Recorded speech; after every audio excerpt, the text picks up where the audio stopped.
Wow, 2 streams in one day. What's going on? Let me just fix this scene thing again, this overlay. I wish it would trigger properly. And where's my controls for background music? There we go. We're here. We're here and we're running. Yes, second stream today. 2 streams! Well, it's been demanded that I stream 24 hours a day, 7 days a week. But that's physically impossible. I've got to go to the loo sometime. And I'm not streaming that. No matter how much you beg. So, yeah, here we are. Second stream. Remember the Sony Vaio from the big hoard? The one with the failed hard drive? I'm going to swap the hard drive for one that works. Or for one that hopefully works. And slap an operating system on it. And maybe upgrade the memory as well. I'm not sure. Depends what's in it and what I've got that'll fit. This is also the one with the feet missing, so it wobbles. I'd like to put some new feet on it, but I don't have any new feet. I have run out of feet. I need to pick some more up.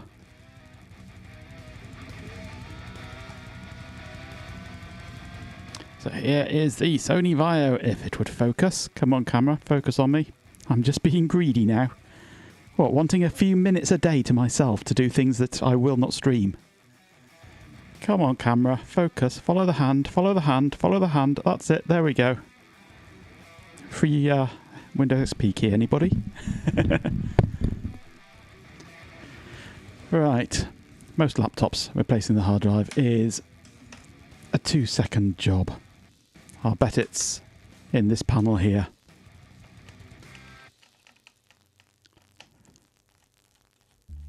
So let's have a look.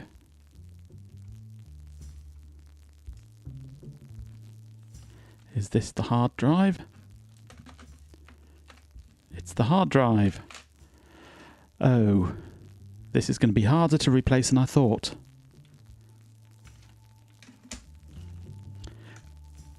Much harder to replace than I thought. Ah, actually, it would help if I unscrewed it. There's a screw here.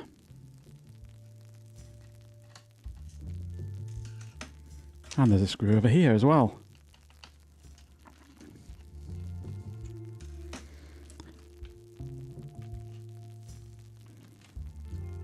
Any more screws? No, I don't think so. Come on, out. You come. It's not coming out.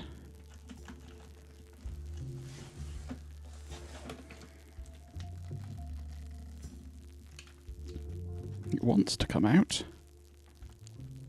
Unless it's also held in with these screws up the back here. Which is possible. Silly, but possible. Let's take these ones out as well, just to see what happens.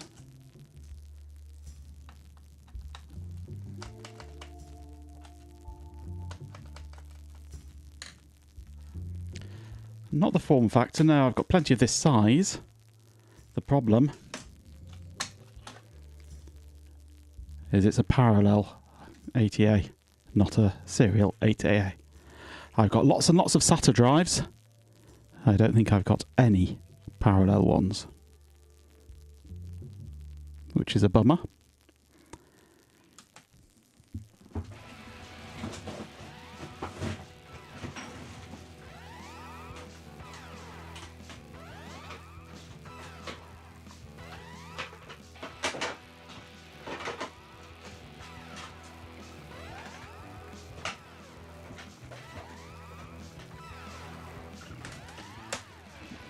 If I have, it'll be an old one and probably doesn't work. SATA. Ah, I do have one. I have one, which is, I think, out of my Toshiba satellite. And I'm not sure how reliable it is.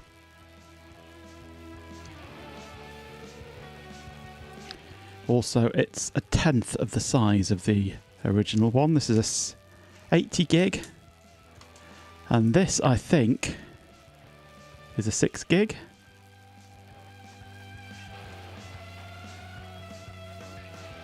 And I'm not sure how reliable this one is, whether it even works. Okay, so this may be an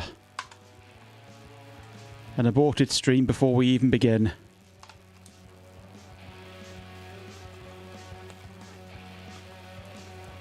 So what this will need is, I think, an SD card adapter.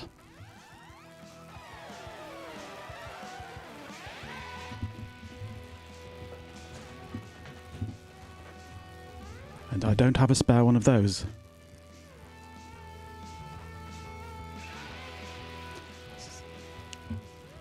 So that's going to have to be something I'm going to have to buy on Amazon, I think.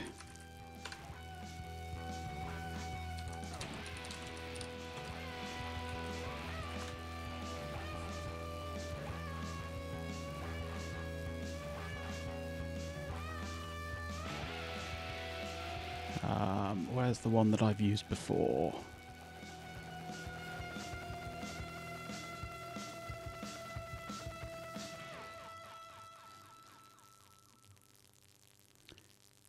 Let's have a look at my past orders.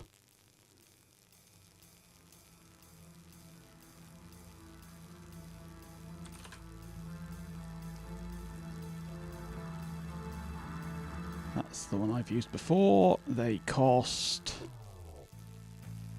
currently unavailable, but now I've got the image of it, I can find it from somebody else.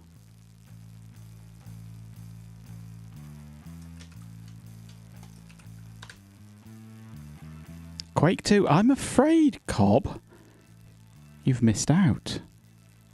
I was streaming earlier today, and we finished Quake 2. Quake 2 is over and done with. No more is Quake 2. Which means we'll probably be playing Unreal is the next one that has been demanded of me by the boss.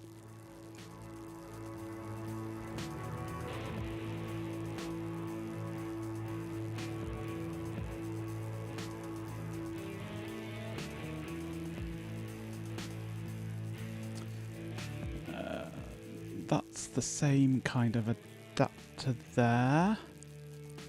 $13.99. They've gone up.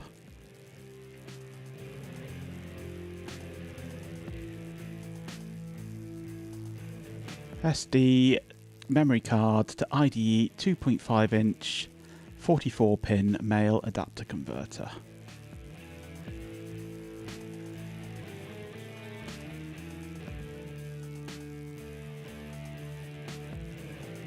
I don't want it for Wednesday with premium delivery. I want different delivery. I want free delivery over the next 3 weeks.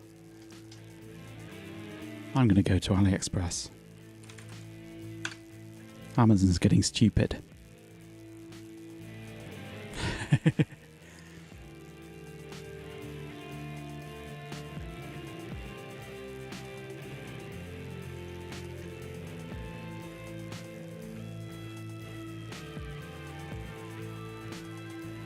See if I can find the same adapter for half the price on AliExpress with free delivery. Just takes 3 weeks to get here, which is fine by me. I don't need it urgently.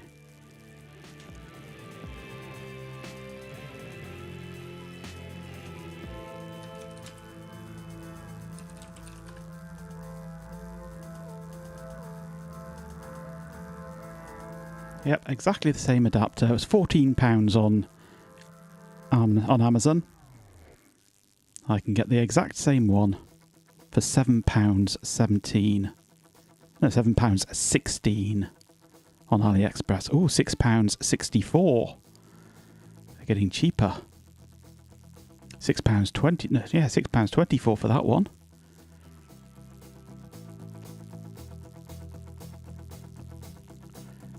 That one's not free shipping though, this one is.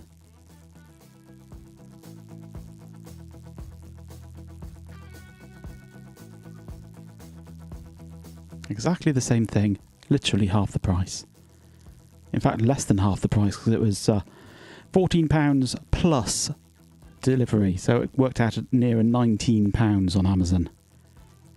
£6.64 on AliExpress. I'd better grab a couple of them.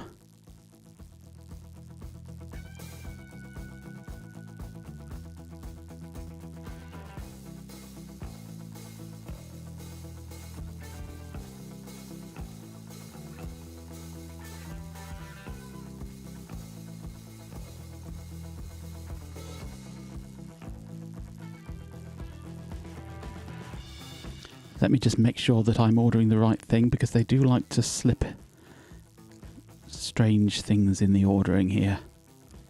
One thing you've got to look out for with AliExpress is you'll often find listings for exactly what you want at an incredible price. But what you don't notice is that actually it's a combined listing for multiple things, and the price and what you think you're ordering is for something completely different to what it says it is.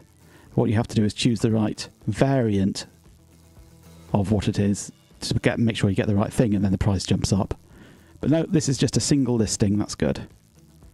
So that is exactly what it says it is. Confirm your order. Processing.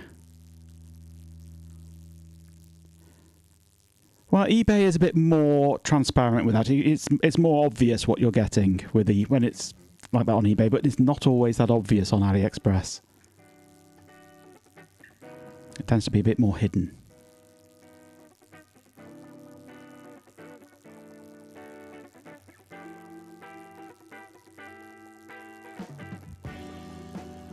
There we go. Those are on their way.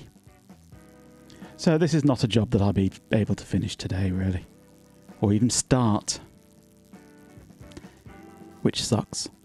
But hey, that's the life of the vintage computer tinkerer. So I'll put this one back in. Keep everything safe then. That way I don't lose the hard drive cradle. Or its screws.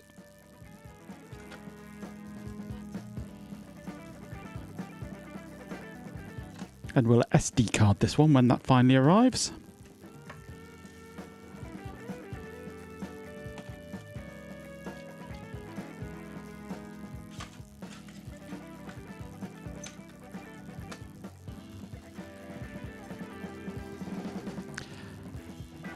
Hello, Carrot House. Welcome back. Mission aborted. It ain't happening. Let's just have a quick look under the memory slot anyway.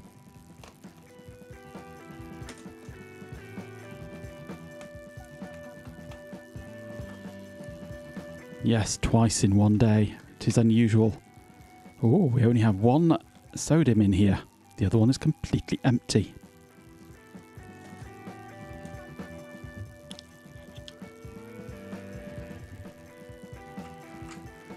The existing one is a 2 gig DDR2 667. I can double that.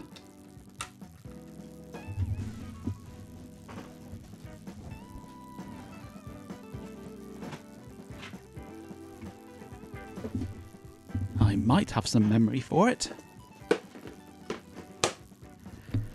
If I'm lucky.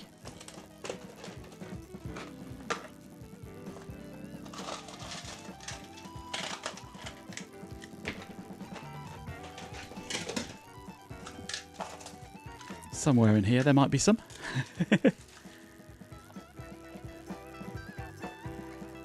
So we want 667. Keep it a matched pair. Somewhere amongst all this DDR4 there should be a stick.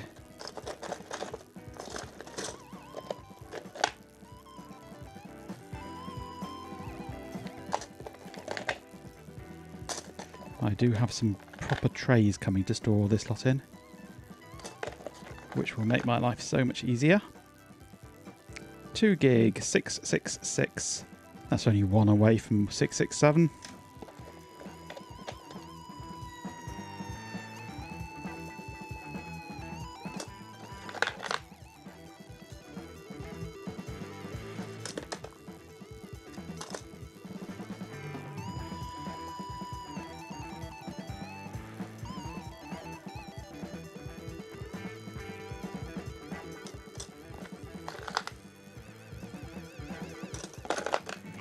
have it.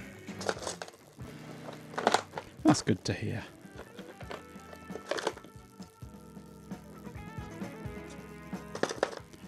I've got too many 8 gig DDR4s here. I can't find anything else.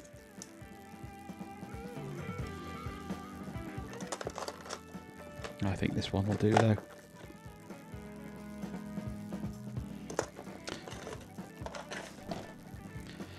Yeah, let's stick this one in.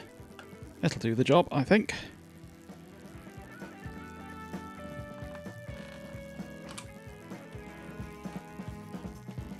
Right, memory upgraded.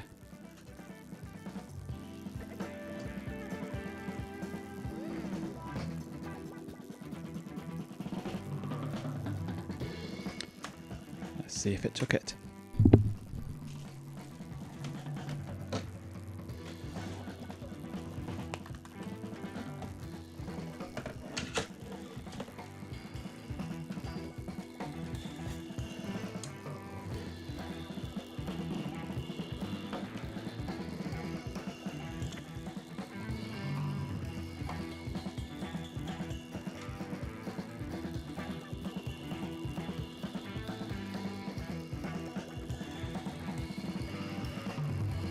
Is it going to do anything?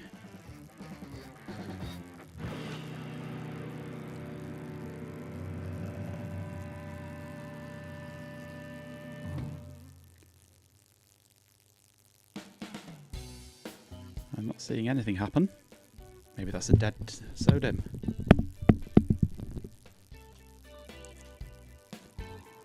Try again.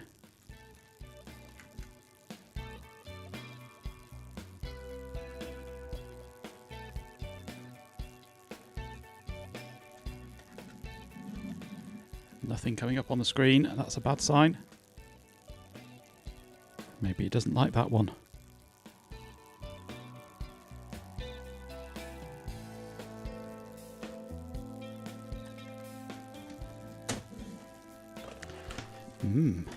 Does not like it. Let's pop that one out again. Oh, and there's a chance that it may not like more than 3 gig or something silly like that.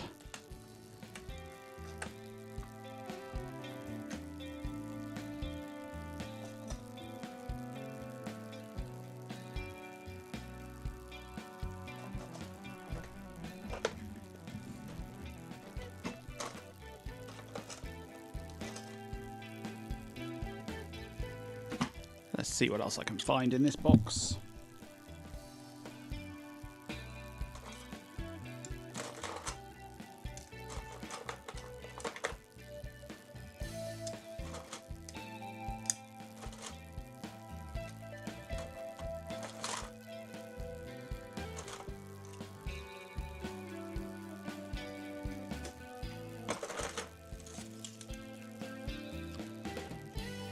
This DDR4.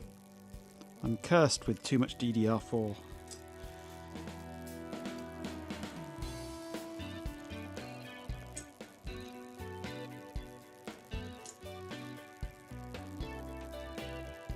There's a 256 meg 444.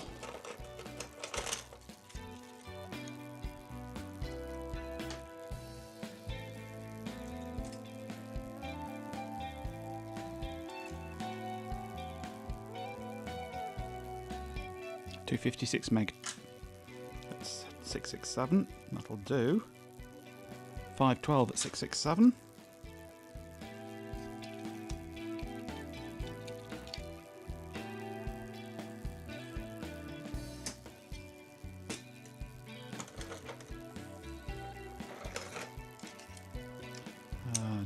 DDR4. Some slow stuff there again. 4200.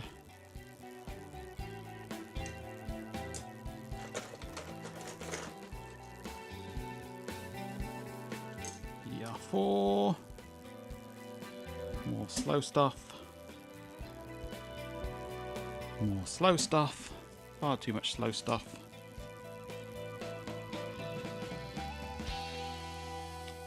$5,300. That's a bit slow.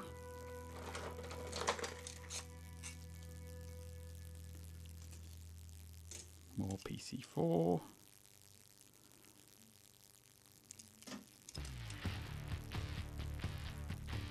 $533.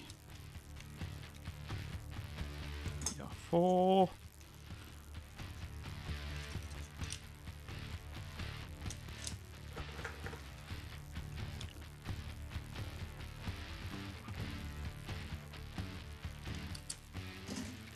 Those are slow.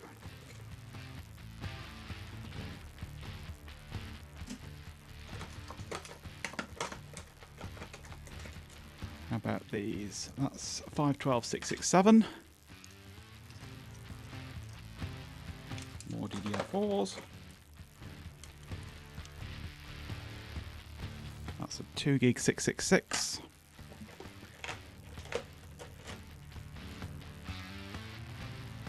One gig 555s.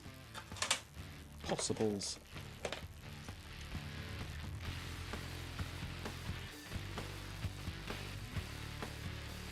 One gig 555.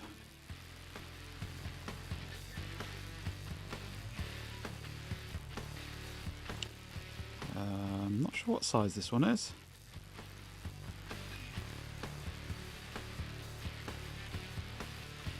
It doesn't actually say on it.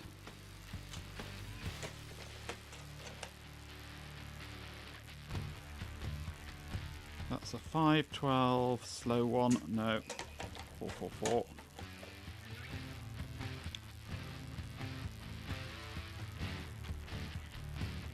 That's a 2 gig 666.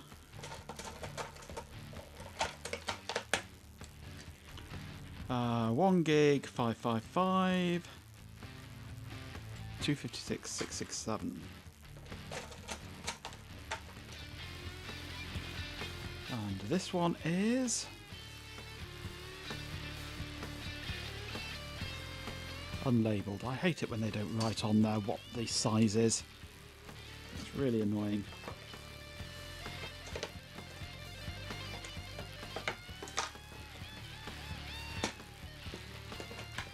Only a couple left to check.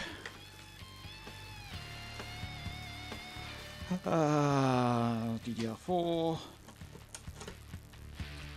DDR4. Okay, I've got a couple of candidates there.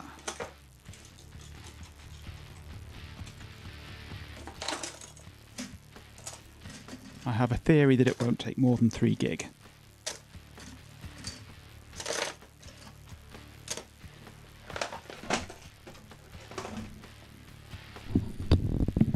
RAM hunting party, yes. Okay, let's try a 512 meg 667. See if it likes that.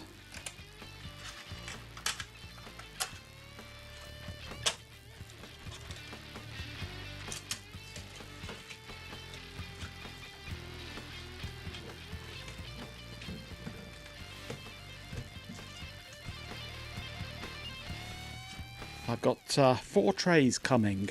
2 of them for big ones and 2 of them for small ones. Each tray takes 50 of each. So I can store 100 SODIMMs and 100 DIMMs.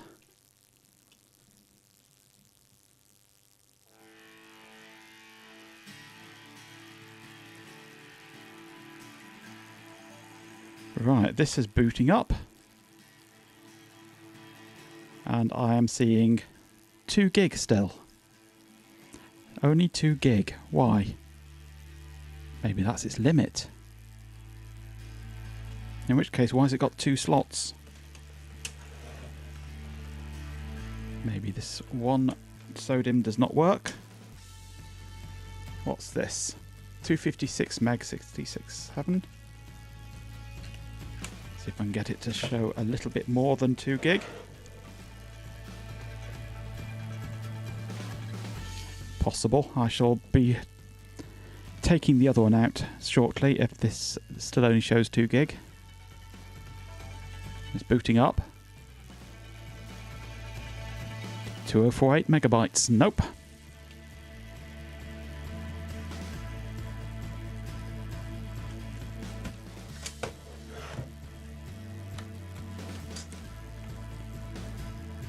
if I take out the known good working one,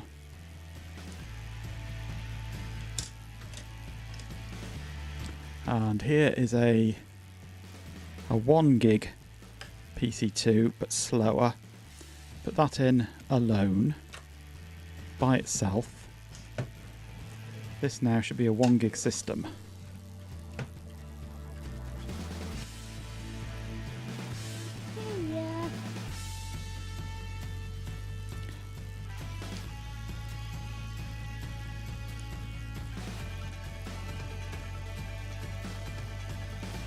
No, I don't think it likes the slower memory.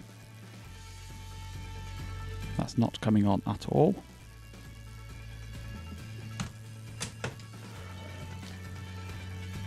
Oh, and hello, Carrot House.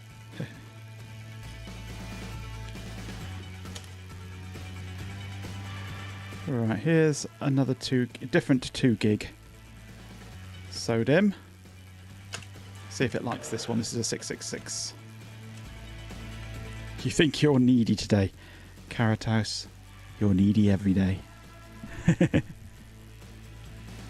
Right, that is working, that DIMM.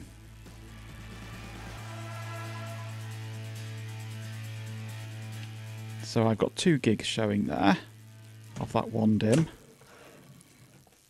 Now I take the original one and put it into the second slot and see what happens.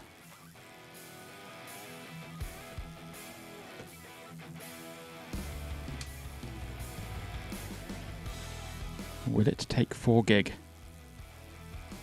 No. It does not like it. Challenge stream elements. Daft thing. I need to program it so that it refuses to ever attack certain people.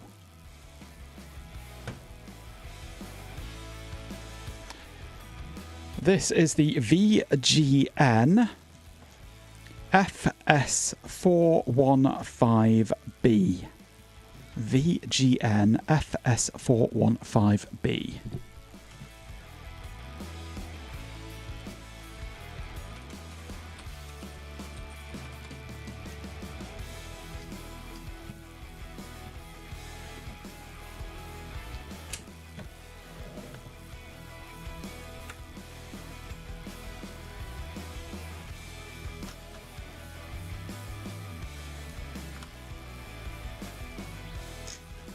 I wonder what would happen if I were to just have that one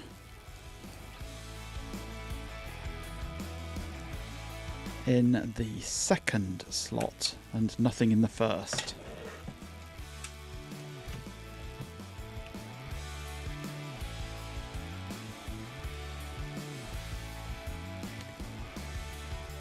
It boots up, so the slot's fine.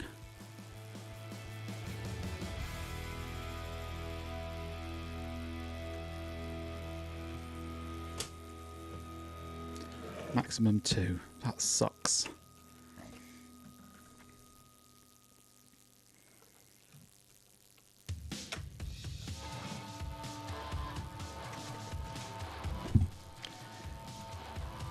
So we can't upgrade the memory then. It's already on the maximum.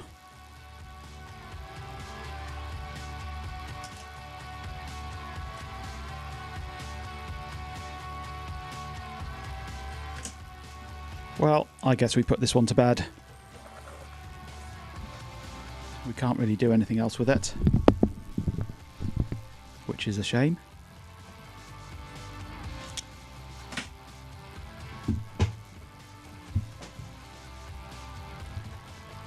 We're going to have to play with a different one, I think.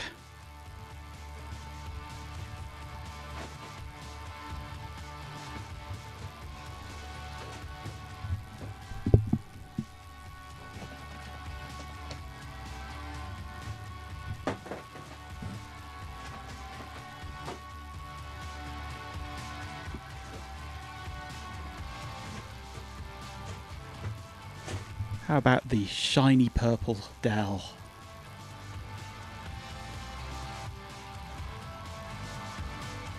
We love Dell. Shiny purple Dell or the Asus one?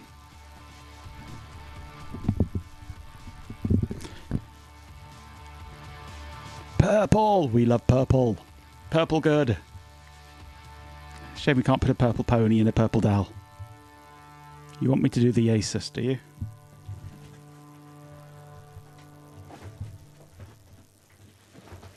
Sorry, not Asus. Acer. It's an Acer, isn't it?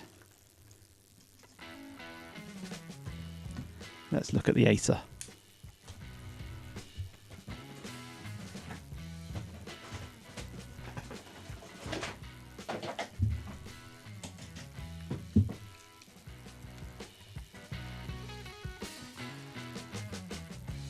Anything's better than a Dell.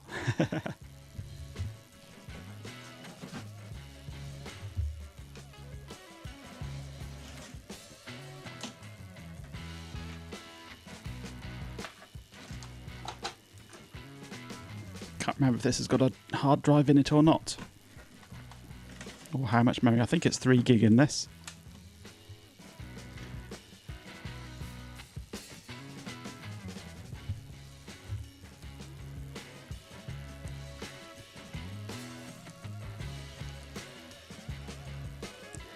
AMD Turon, 2 gigahertz. Yes, this has got a WD-CWD 5000 BPVT hard drive. And it doesn't tell me how much memory. Oh, there we go, 3 gig. Currently 3 gigabytes on this Acer Aspire 5100 and AMD Turon 64 MK36. Can this go up to 4? It would be nice to have 4 gig on it instead of 3.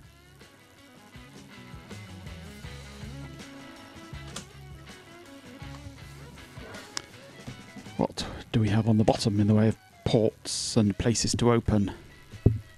Lots. Let's start pulling panels off and see what's underneath.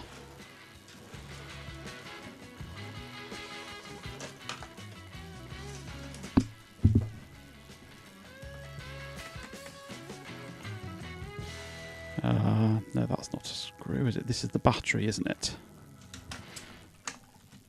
Yep, there's the battery. And 4,000 milliamp hours. And it probably has about 4 milliamp hours of those left. This is the hard drive one. I'm looking at the logo on it.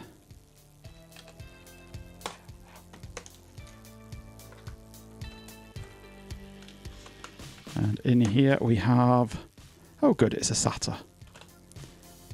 And it's been padded out with some extra bits of padding. This, I think, has been replaced at some point and has lost its cradle that it would normally sit in.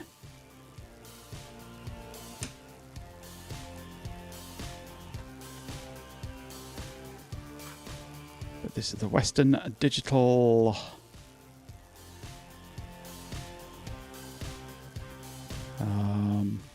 why don't they ever put the size in big bold letters? 500 gigabytes. Whoa. Gigantic drive.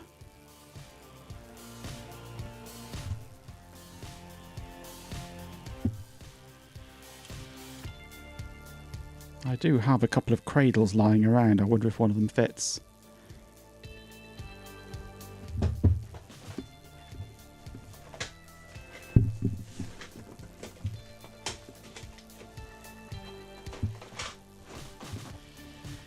Can't remember where they went now, though. Somewhere around. Not to worry. We don't need it. I think this drive works, though.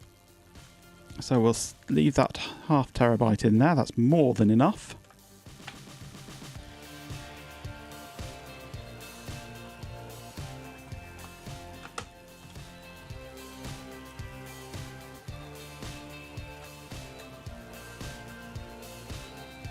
And then we'll take the big panel off. See what's underneath.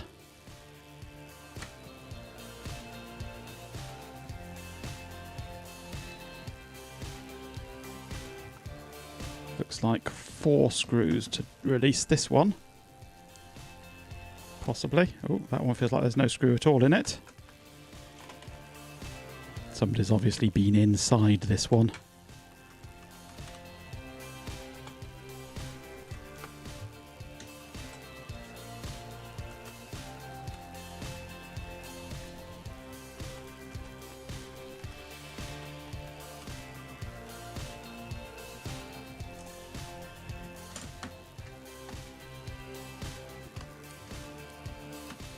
Come on, up you come.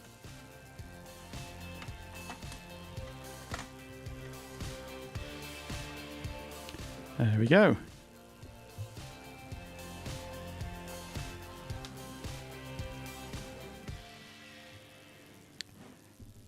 So we have 666 again. We have a 1 gig and a 2 gig, both Hynix. What would happen if I were to put in a 2 gig instead of the 1 gig? Will it work?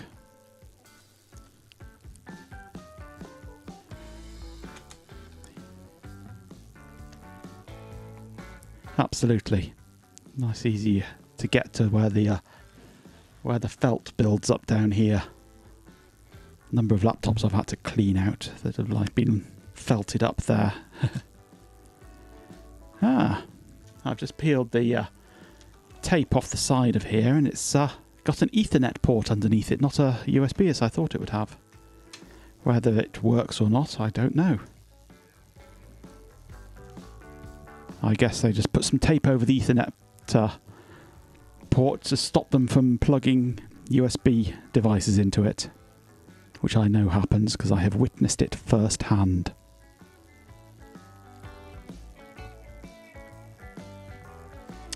Right, let's just pop this back on, turn it over and see if it powers up.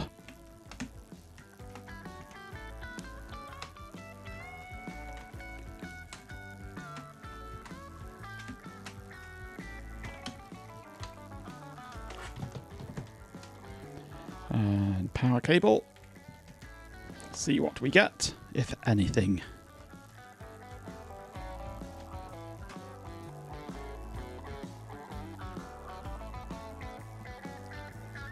The lights are on.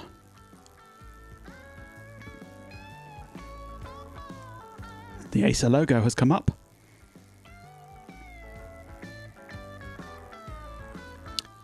And we have 4 gigabytes. It worked. We have a 4 gig Acer Aspire.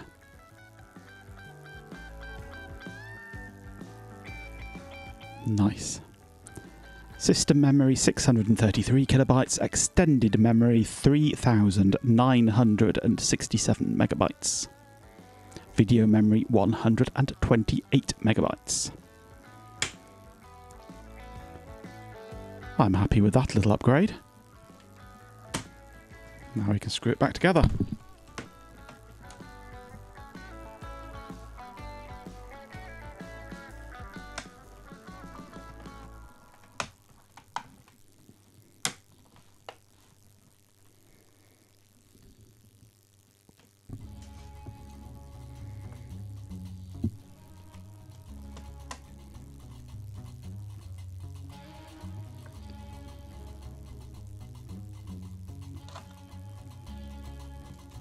And we have adverts. Hello, Garfield.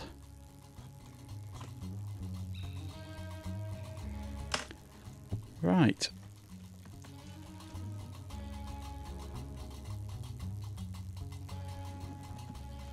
And now we need to decide on an operating system for it.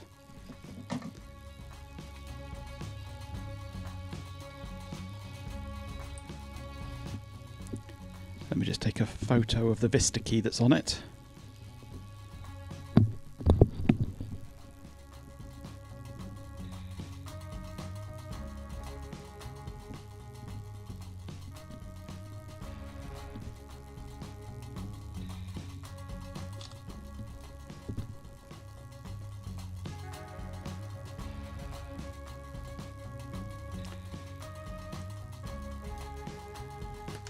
It wants an OS. I mean, it has one, but I like to do a clean install. It's got a Vista Home key, but I don't really want a Vista laptop. I've got a Vista computer that I'm happy with. One Vista machine in the house is enough.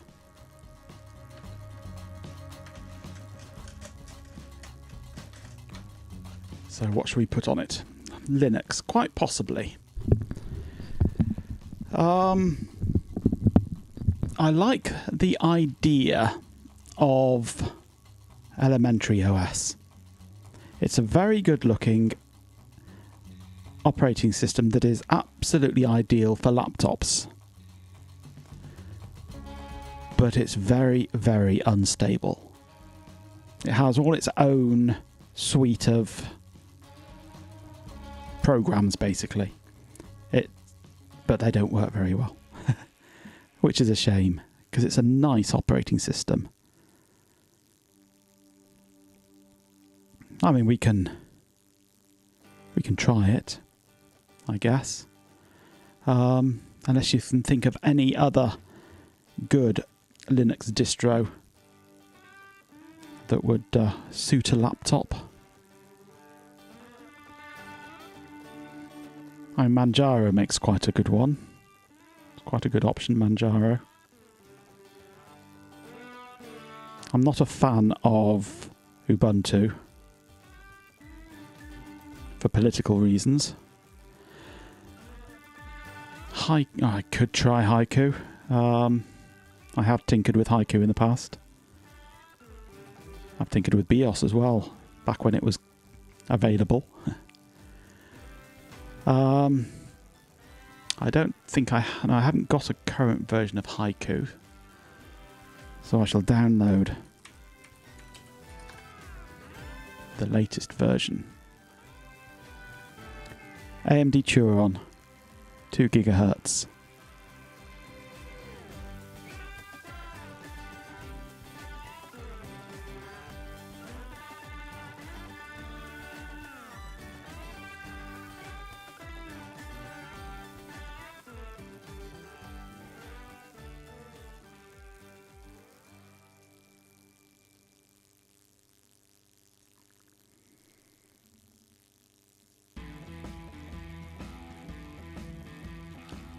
ISO downloading.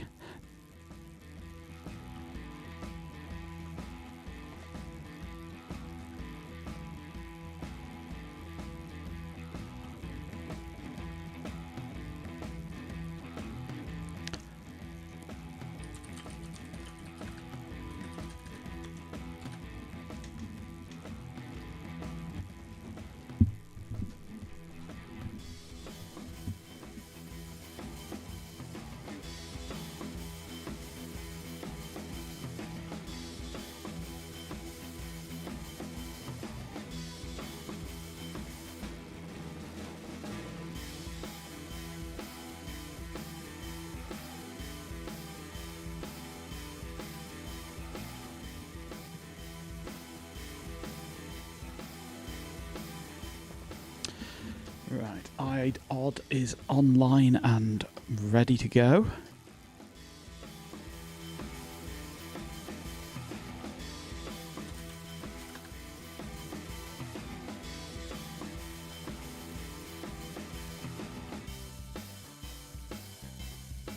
Halfway through downloading.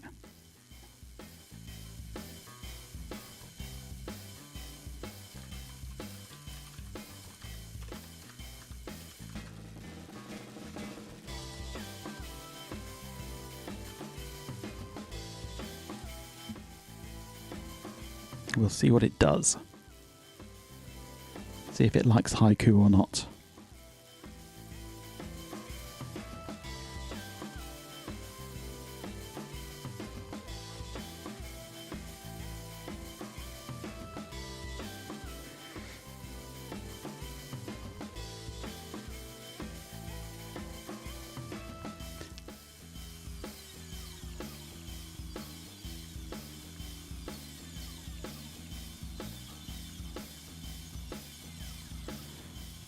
Ugh, I didn't see those. Ew. Why? Why would you... What? Why would you do that? That's just... Why? It's an accountancy laptop, must be. Yes. So you can enter the units really quickly, but not having a keypad, why?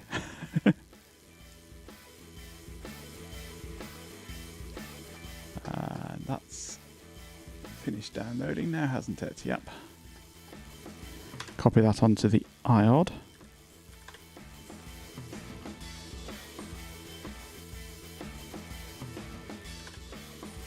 Okay, that's copied, and unmount.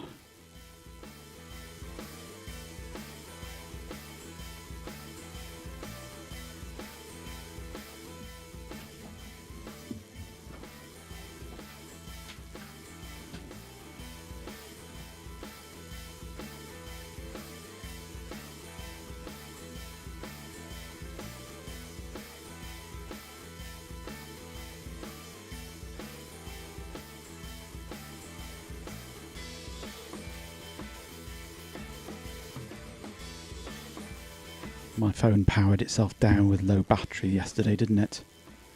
So now I've got to wait for it to boot up again.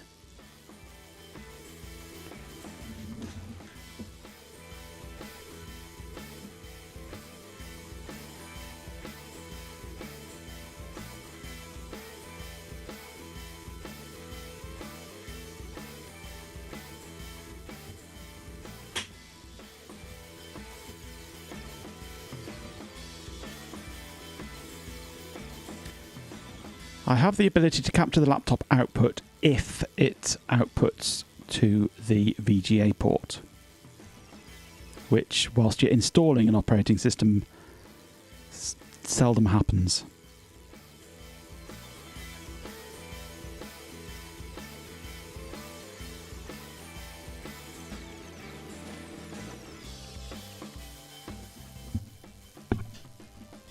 Okay, iOD is ready to go.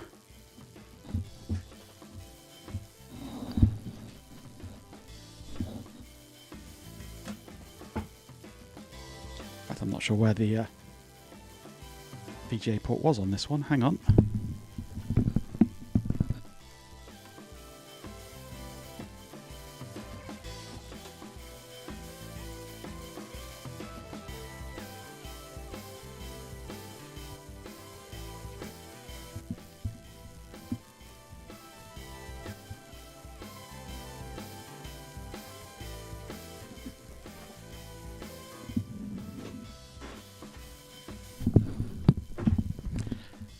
Yep, once the there we go, my phone has booted up now. Fortunately, this one boots nice and quickly, not like my main phone, which takes about half an hour to boot up.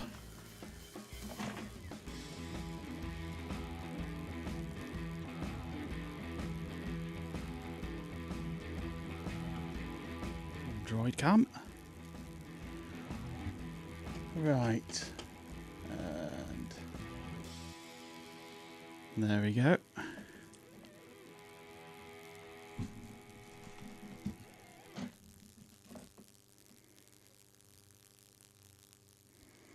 We'll see what happens.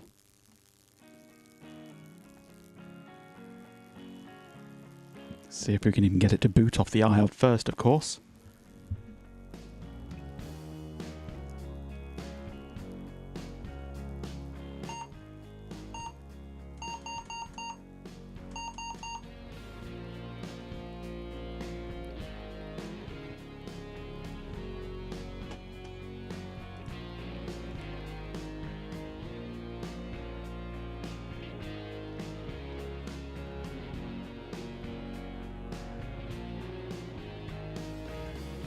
Oh, hang on, has it decided?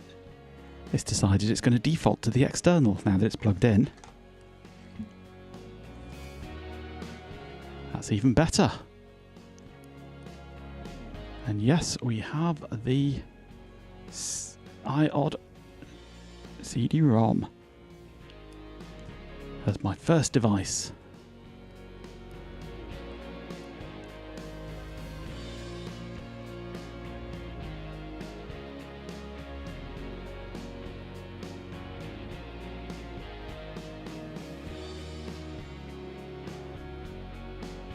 See what happens with Haiku OS.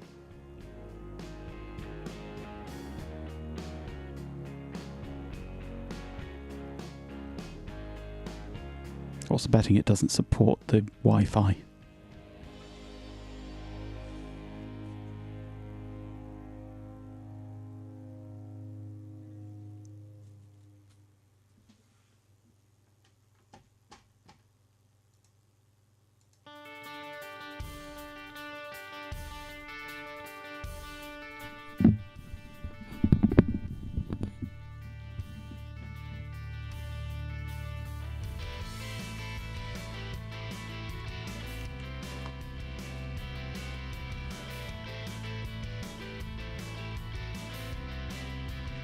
It's all gone black. This may not be happy. May not like such an old chip.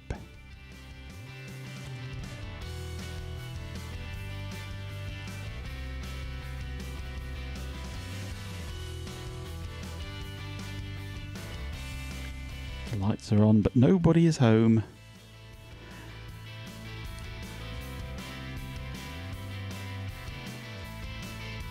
No activity on the iOD, no hard drive activity, nothing.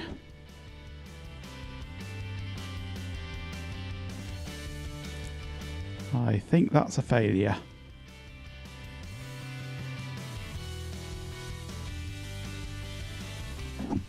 That's a shame. Haiku's nice. But it may well be that it just does not like the AMD Turon 64. It might be needing an instruction that doesn't exist. So we'll try elementary.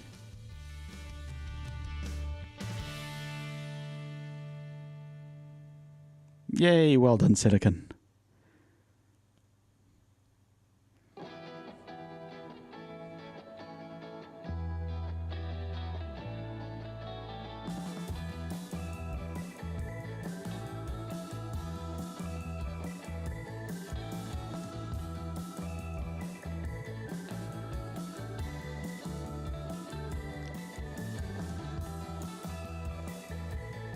Display elementary wants to use, if any. Currently both.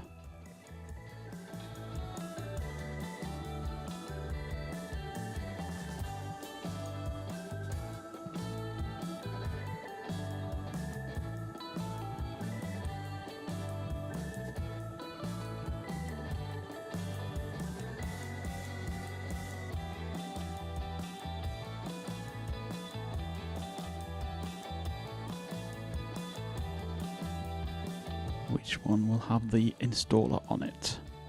External or internal? We shall find out any second, I hope.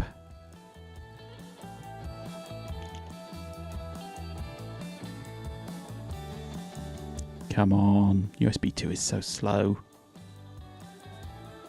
It'll be faster installing directly off DVD, I think.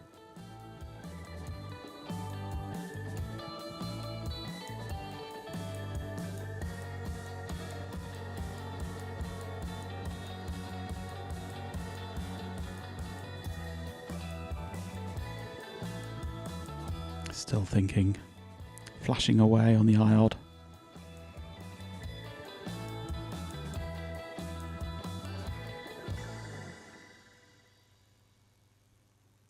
Oh no, something has gone wrong. A problem has occurred and the system can't recover. Please log out and try again. Sad PC. Sad PC.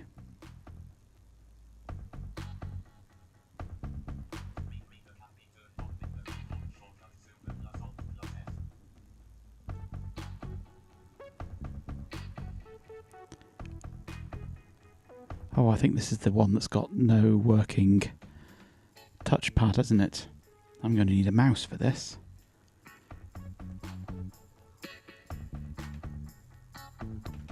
Yep, I need a mouse. Have I got a spare mouse, I wonder? I might have one, hang on.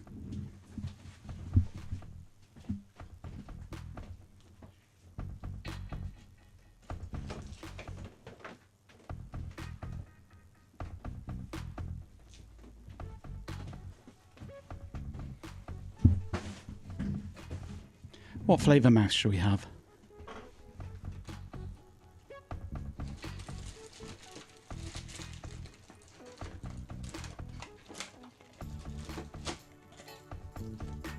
I think a Microsoft flavoured one.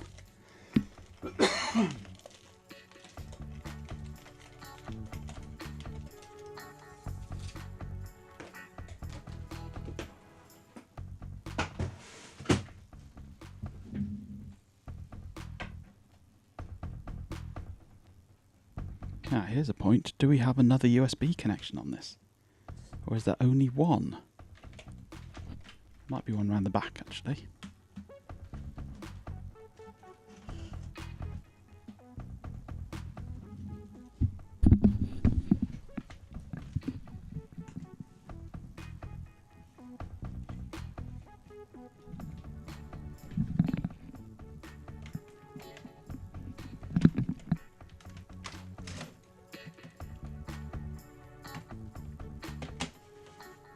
Found one. Now, do I have a mouse available on the screen? Yes.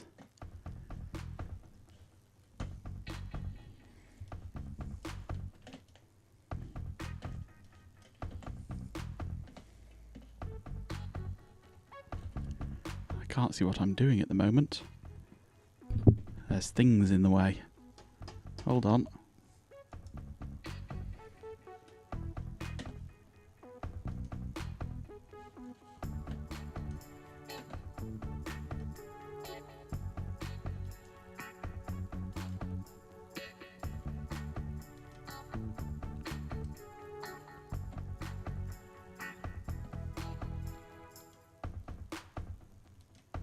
See if it works after it's all installed.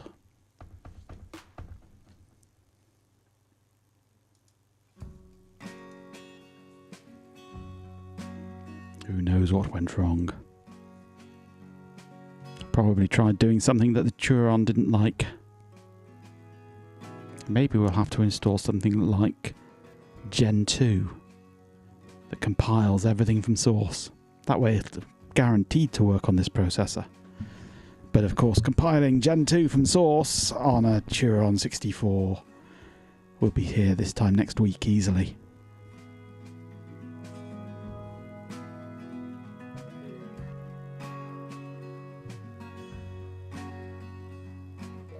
At least the installer still seems to be working. It's just the desktop that it goes with is not booted.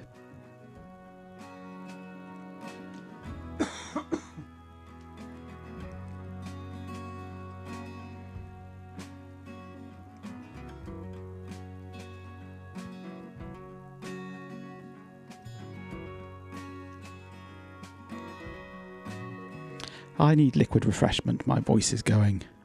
I'll be back in a moment.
Okay, I'm back.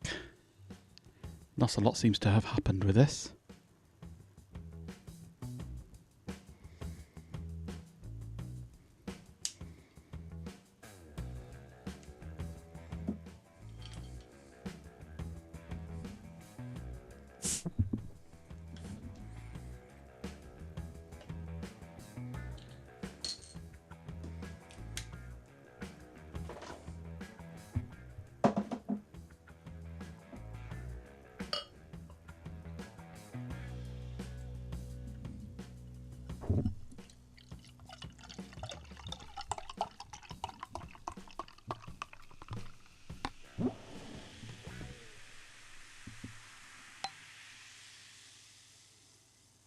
Ah, nice fizzy apple juice.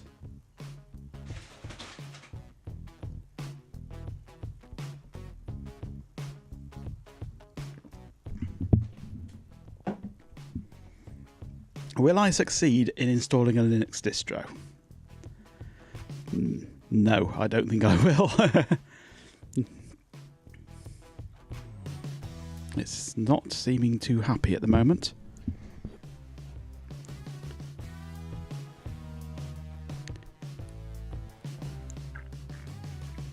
I'm not sure quite where the hard drive light is on here.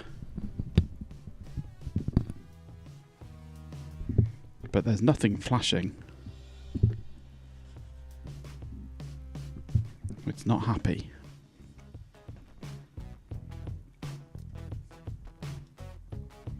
I'm going to press log out and see what happens.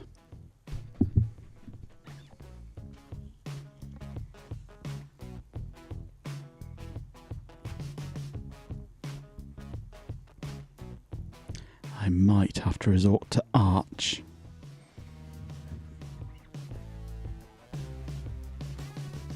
Because there's always a chance that the memory that I put in doesn't work.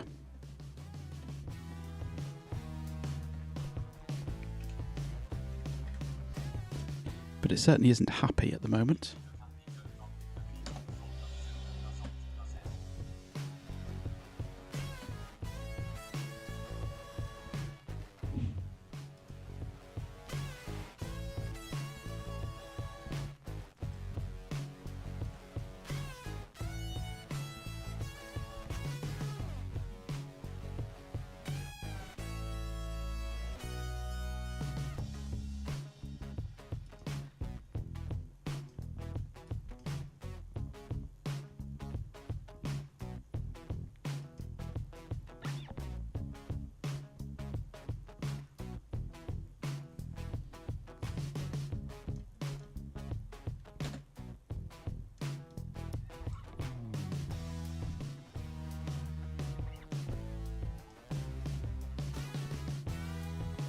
There's no window manager running, so I can't move the window.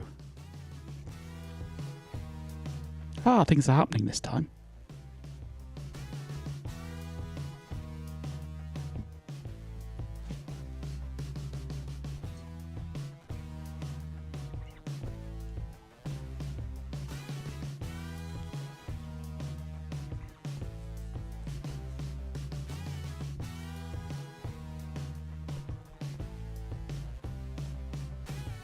The iod is flashing.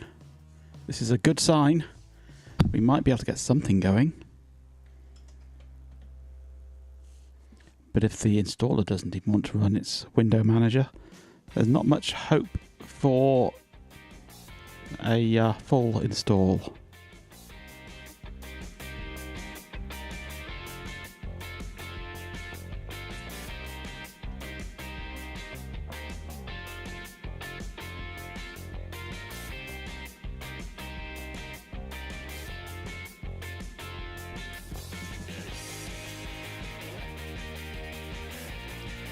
Oops, wrong button.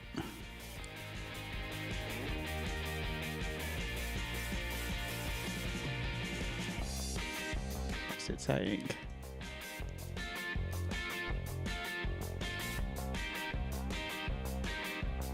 I've got things going weird with my sound.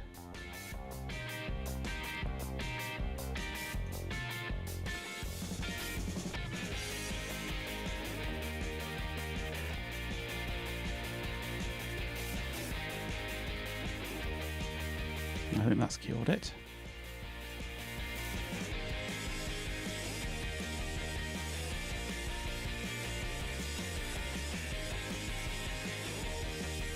Or is this just a really rubbish song?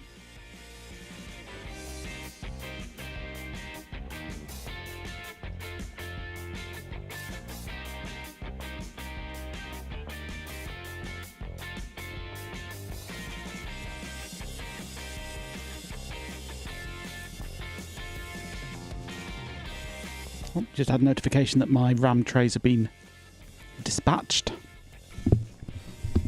They should be with me within a couple of days.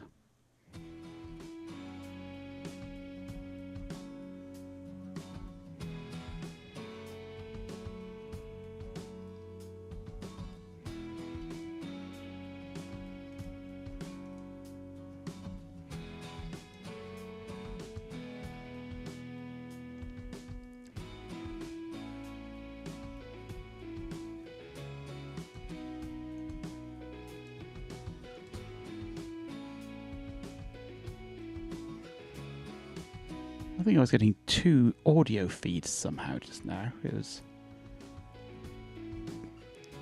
sounded like I was having two pieces of music playing at once.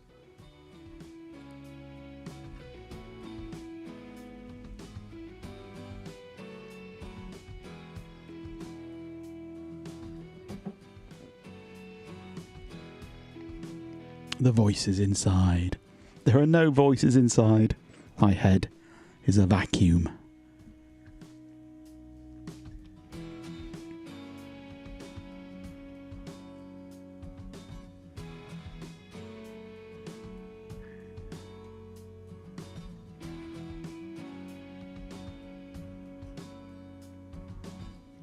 The iOD is still flashing. It is doing things. We're up to 18%. A whole 18% installed over USB 2. Incredibly slowly. Maybe this laptop should really be running DOS and Windows 3.1. Maybe I should install FreeDOS on it.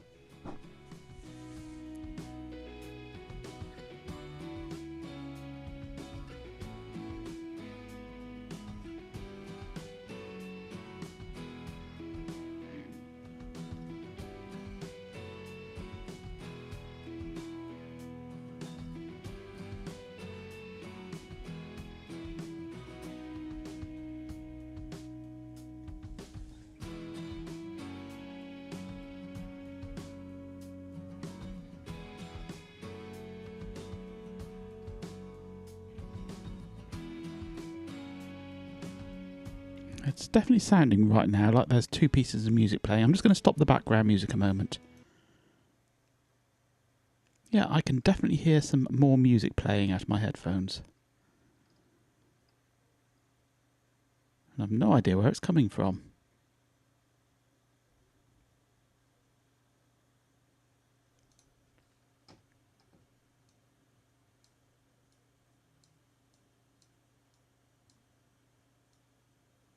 I think it might be OBS. Because that just disappeared then after a while. I think it's got its internal buffers in a bit of a mix.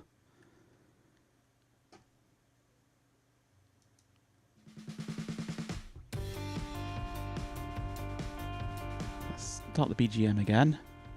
And it's fine now.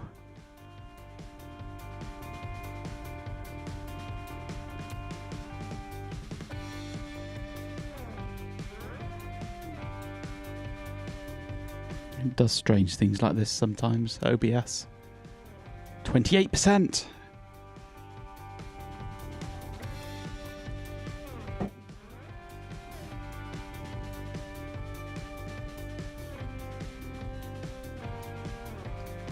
I think it's done it again. Let me stop the BGM. Yeah, I'm hearing it sort of looping round on itself somehow. It's weird.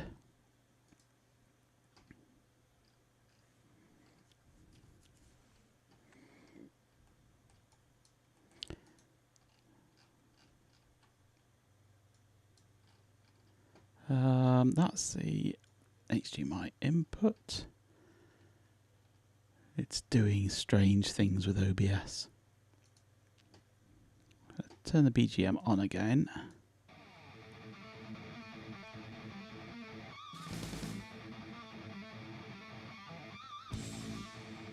It's fine for a bit.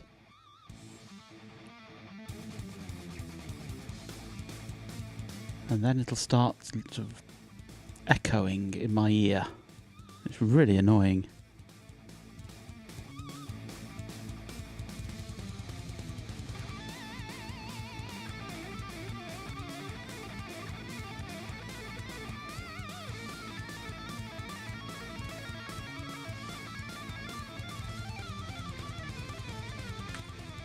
If I disconnect the overlay audio, I can still hear it.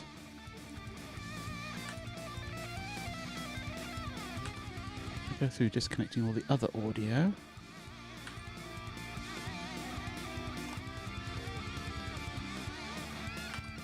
Ah, got it. For some reason it reconnected the direct connection for stream widgets.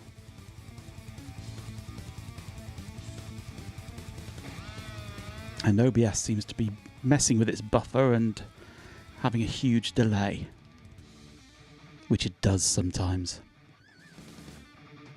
OBS is an amazing system, but it's utter rubbish at times. Oh, 78%, we're getting there.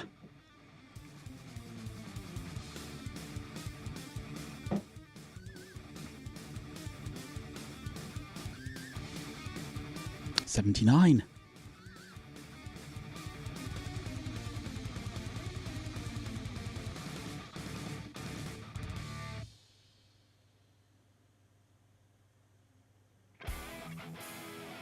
I'm hearing the audio ducking on the audio about 15 seconds later than it should be happening.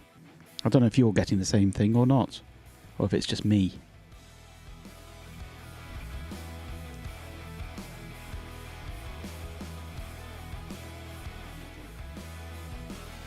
Yeah, I think it's just the playback. It just starts to buffer it such a huge amount, so I'm hearing the sound that came about 15-20 seconds ago.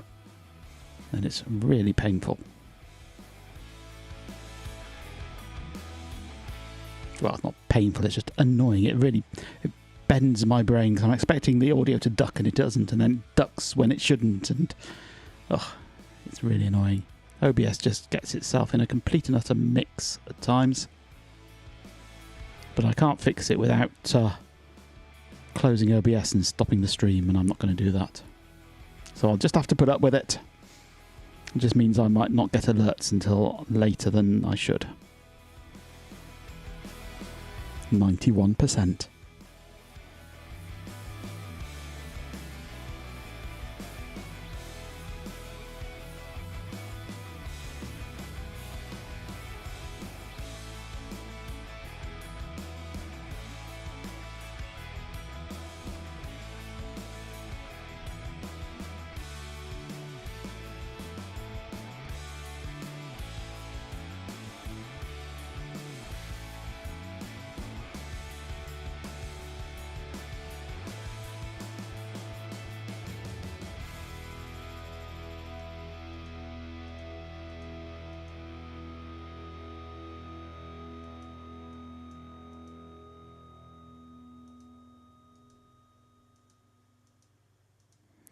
I've just restarted or readjusted my monitoring settings and see if that helps. See if that's woken it up. I think it might have done.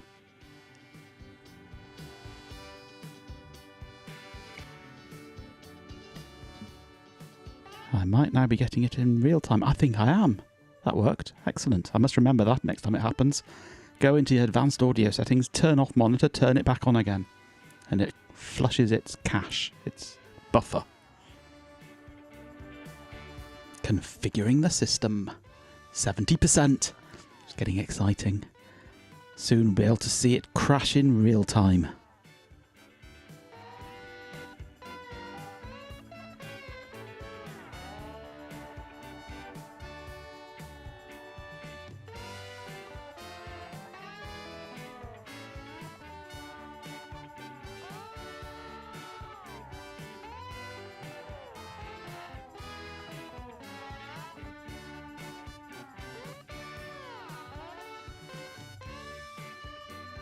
Still 70%.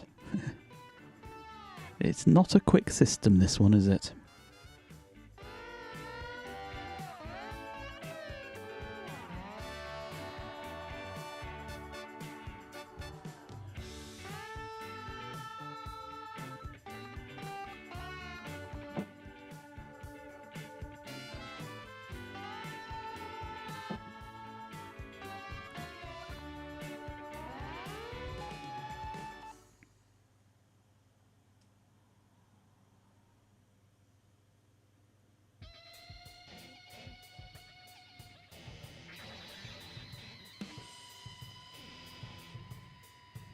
Still at 70%.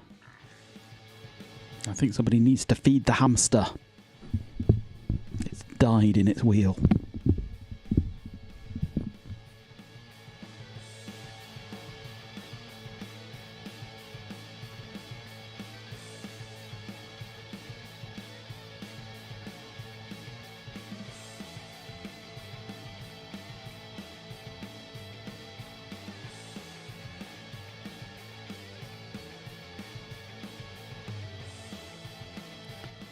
Up to 90. Oh, it flashed past 100 and now it's back to 0. Finishing the installation. Finally finishing. Or starting to finish.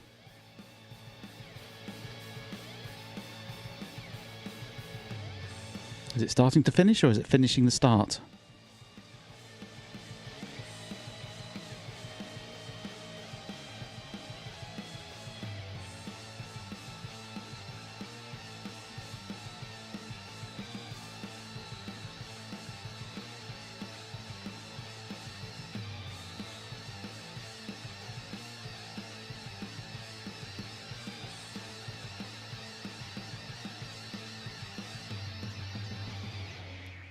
This is taking forever.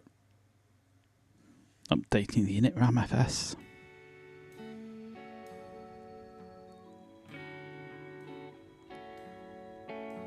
Would normally only take a couple of seconds to do this. This appears to be taking a couple of hours.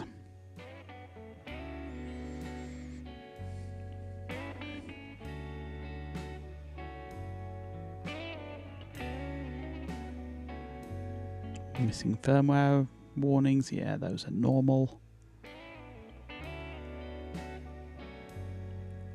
We don't care about those.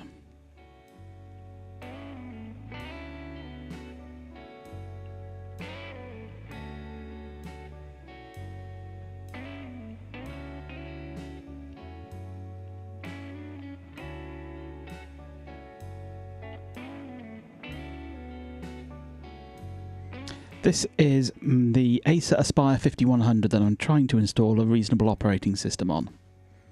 I've upgraded the memory on it to 4 gig, and it seems to be struggling with most things I'm throwing at it. I was going to be doing this on one of the Sony Vaios, but the hard drive in it, which is currently dead, is a parallel ATA drive, and I don't have a spare one of those. But this operating system, if it ever works, is Elementary OS, which is a Linux-based operating system.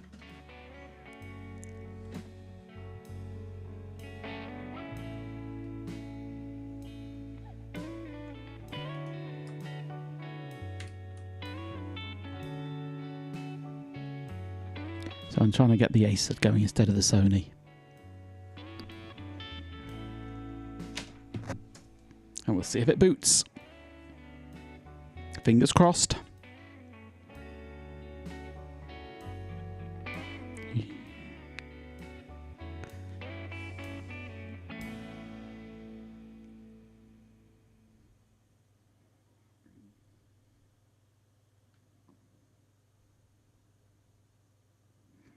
Not a lot happening yet.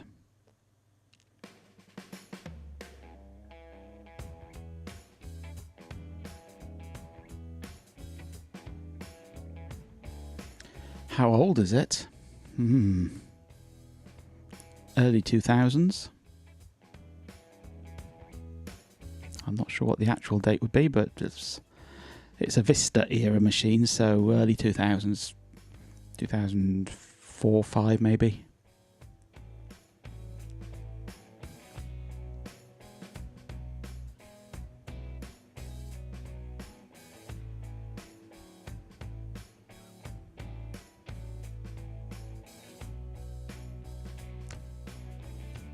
...2006, yeah, I wasn't so far off.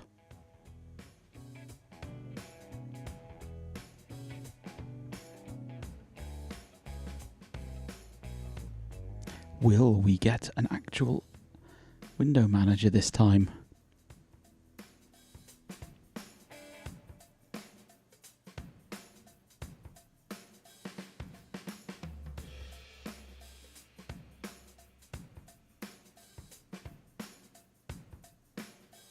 Nothing much yet.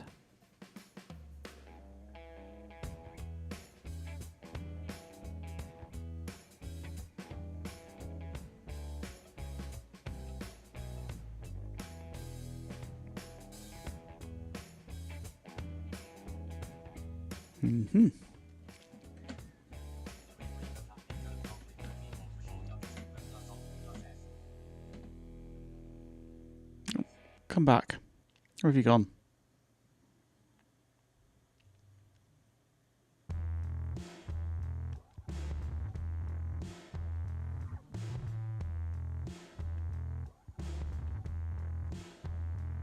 I think Elementary OS is just as buggy. I might be trying a different one. The thing is, I like the look of Elementary on a laptop.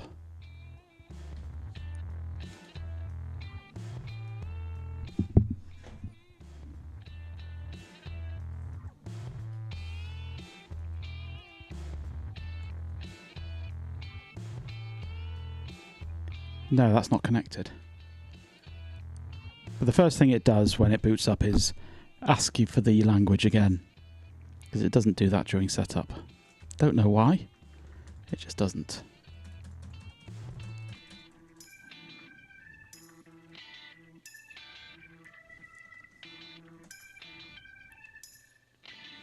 No, this is not happy.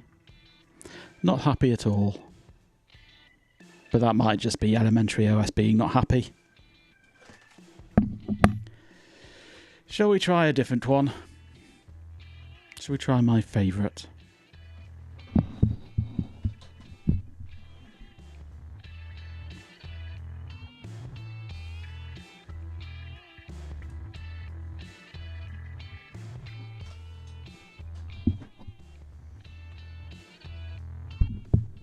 No, not Ubuntu. I'm not a fan of Ubuntu.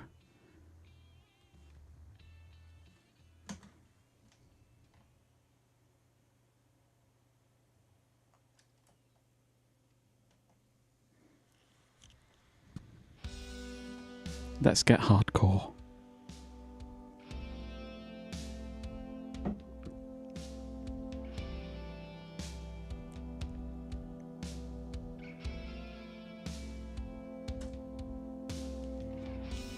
Let's install proper Linux.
Oh dear.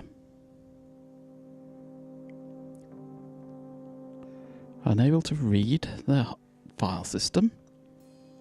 That could be a power problem. Power problem on the USB.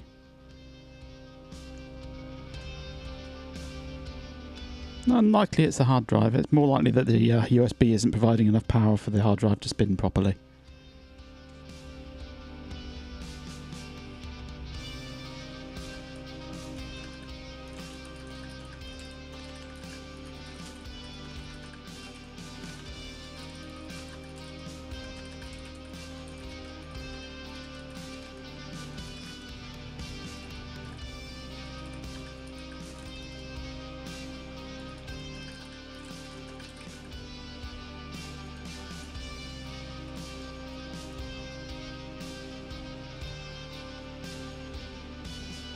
No, it's not happy. Not happy at all. I blame the USB. Which might be part of the problem we were having before.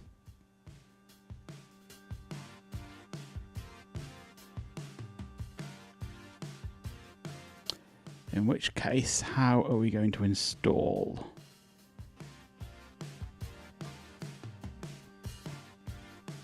What have I got that I can install from?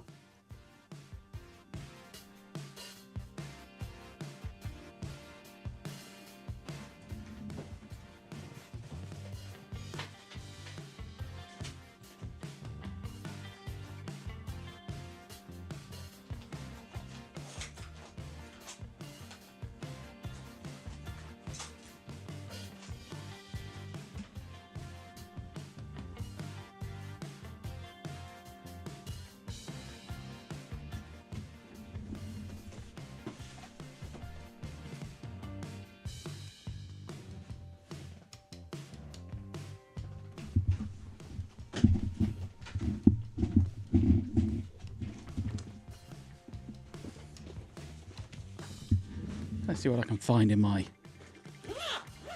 stash of CDs.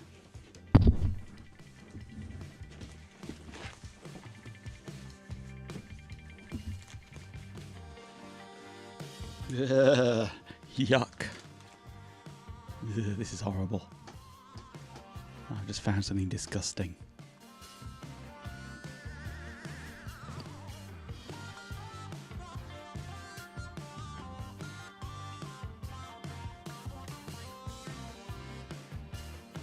A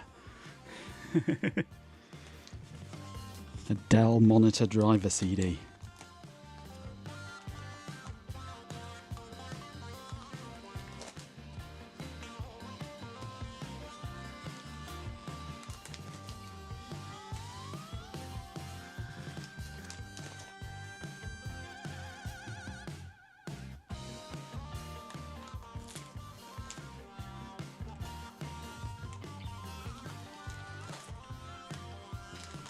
I don't think I have any discs with Arch on them because I normally install from the iOD. No. I'd need to find a USB key that's big enough, or a DVD, but I don't think I've got a blank DVD. I might have a... Oh, hang on. I don't have a powered USB hub. Or do I? Hang on a minute. Wait a moment.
almost.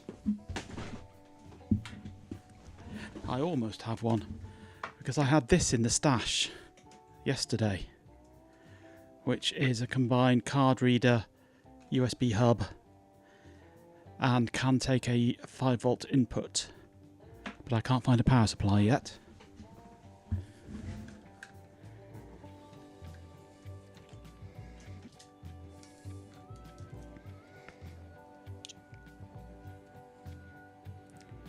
I'm not sure I've got a power supply with this connector on it.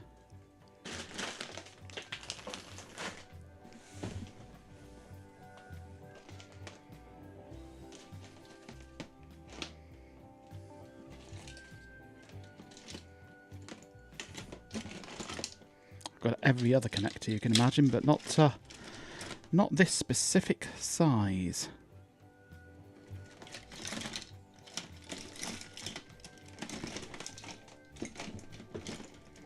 Sort of halfway between a normal one and one of the really, really fine ones.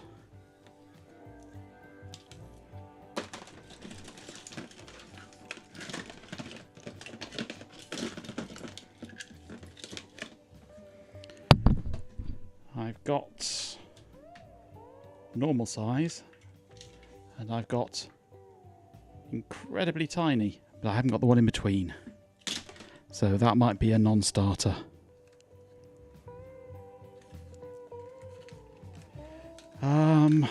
What else can I use? One moment.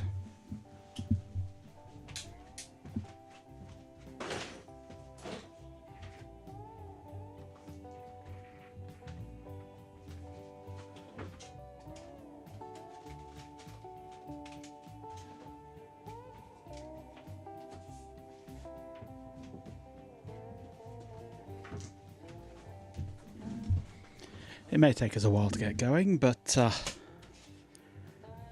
I'm sure I can use that. If the CD drive in this is working, of course.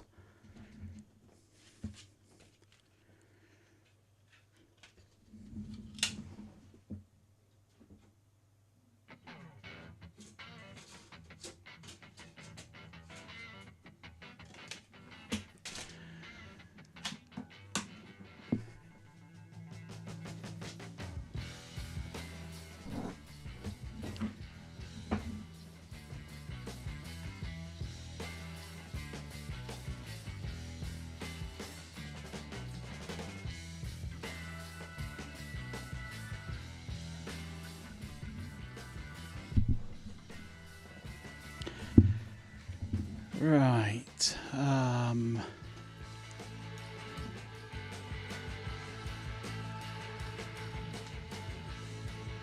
Where's my iPod? Mount. And K3B.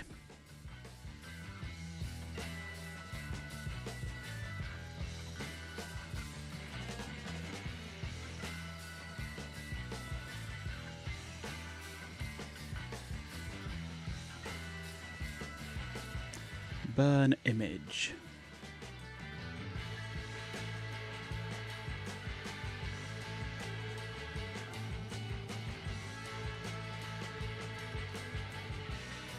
Arch Linux and start.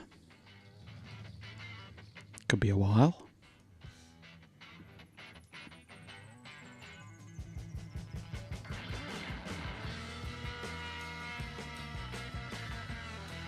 Are you causing trouble again there, Carrot House?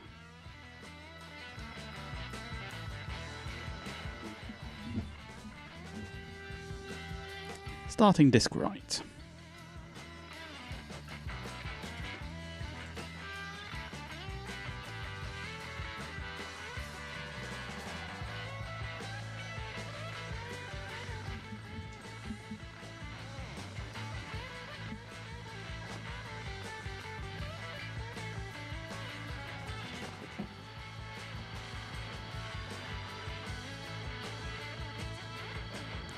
Thinking about starting disk right. Here we go.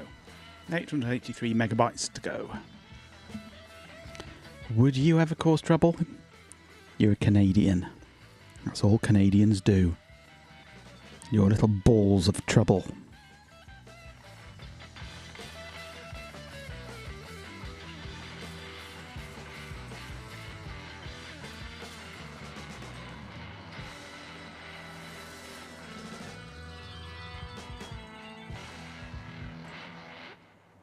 You're assuming I'm going to feed you anyway.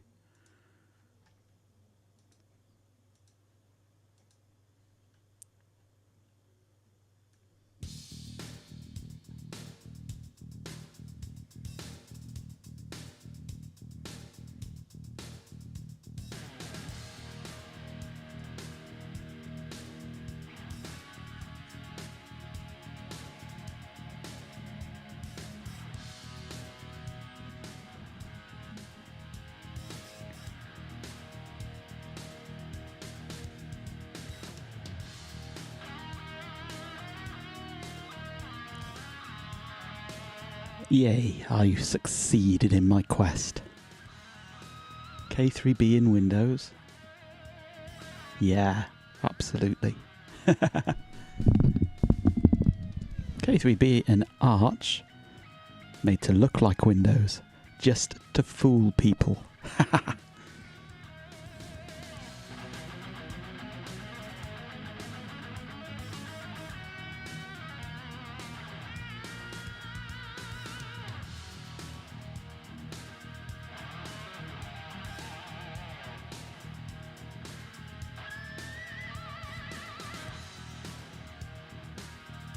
Arch Linux looks exactly the same as any other Linux. Because Linux looks like whatever desktop you have. The archiness is all in the background.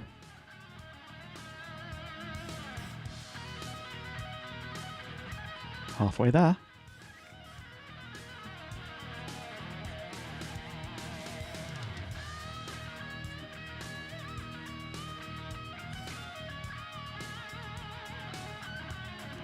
We have ads, yes.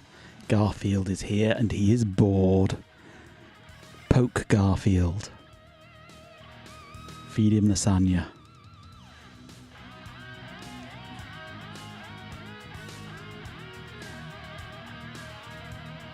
$68, oh, 69%, nice. Ah, straight on past it. We didn't linger on 69 long enough. Reminds me, I must make a nice channel redemption.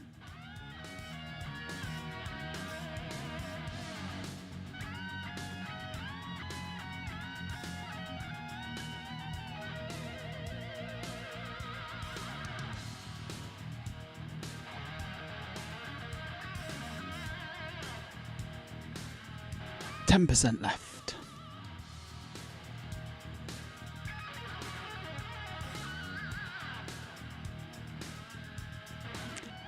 Nice.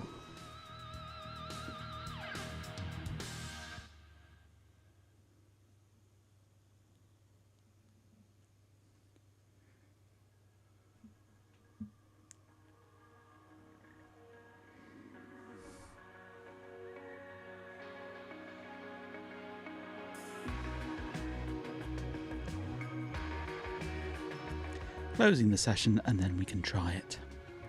And then we find that this doesn't read DVD RWs.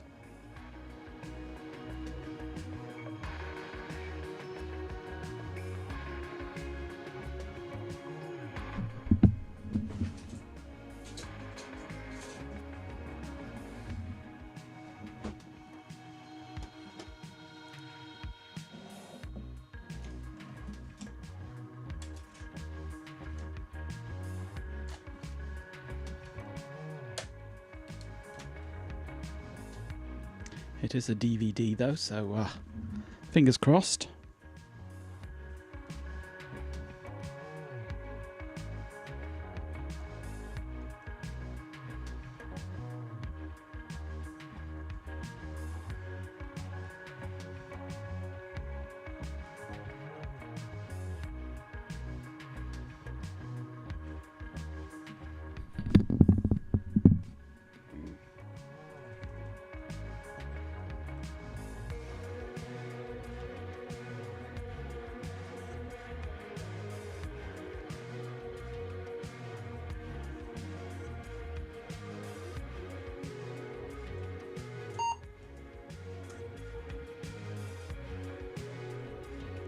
Right, hopefully this will boot.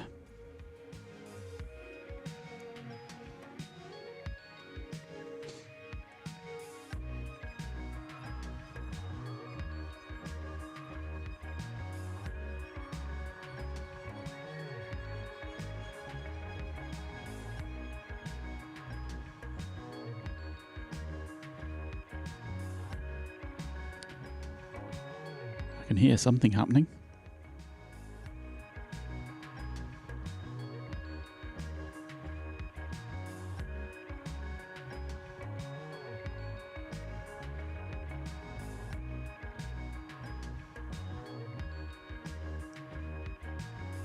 It's thinking about it.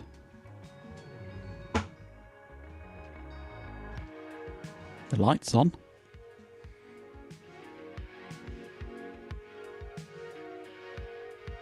Ooh. ACPI, invalid PSD data. That's a good sign. Oh, hang on. That's not right. That's booting off the hard drive. The lights are on, but nobody's home. There's a chance this might not be able to read our DVD RWs.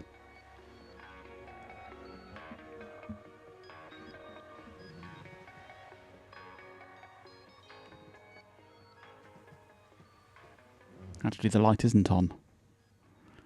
It looked like it was, but it was just light shining through the light.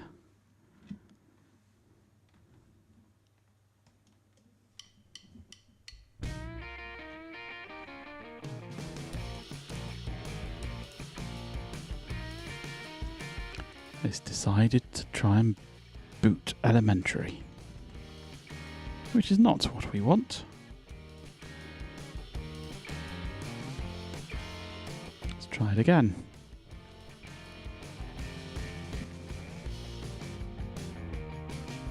See if I can get a boot menu instead of the BIOS.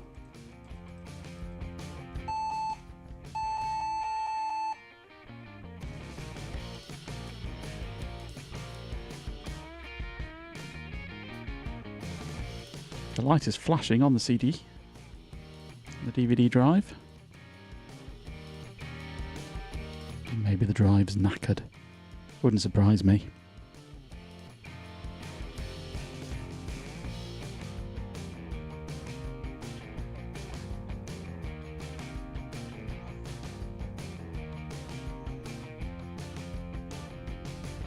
No, that can't read the disc, that. That is really struggling to read the disc. I'm not surprised.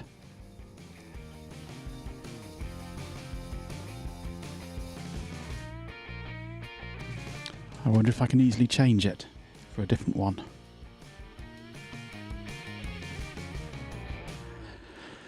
The problem is, it's too big for a CD. What I need to do is find one of my CD keys, my USB keys rather, and boot off that. But I've no clue where they are.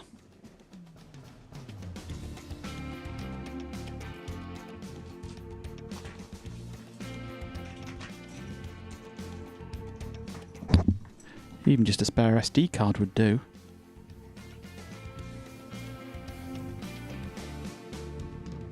One like this 2 gig one here. That'll do the job. Or this one here. I've got plenty. I'm surrounded by SD cards and I'm being stupid here, aren't I?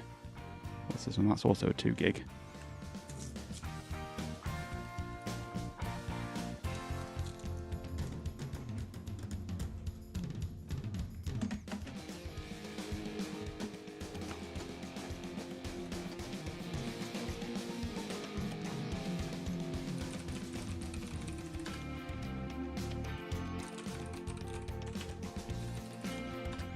Let's install UNetboot in.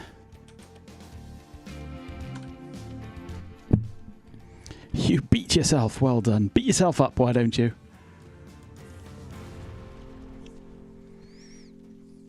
I need to stop it doing that, I think. There's 4 viewers.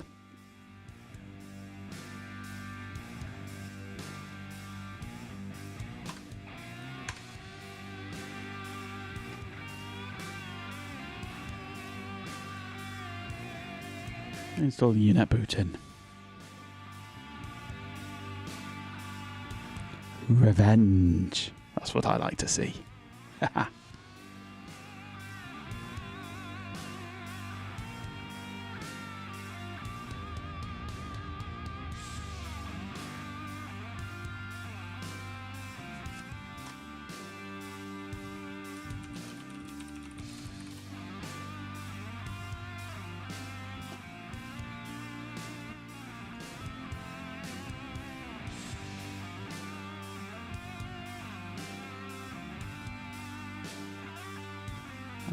Where are we? It's in Run Media, IOD, Linux, Arch Linux. To SDC1, I believe it is. Let me just check that. Yep, SDC1 it is.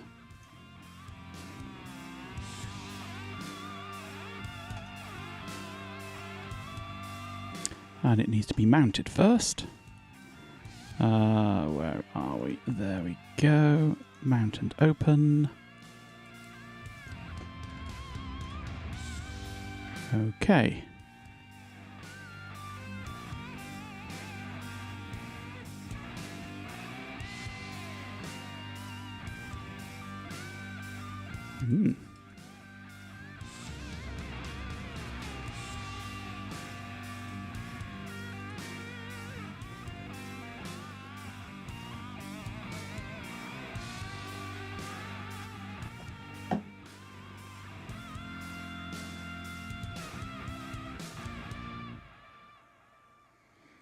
Then we'll see if we can get this to boot.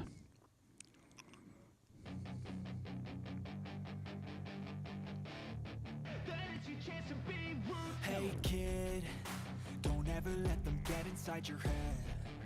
They'll tell you what to do in life instead of everything you know that you can get. Don't let them. I'm going to ban the U word, I think. Any mention of Unreal will result in an immediate timeout.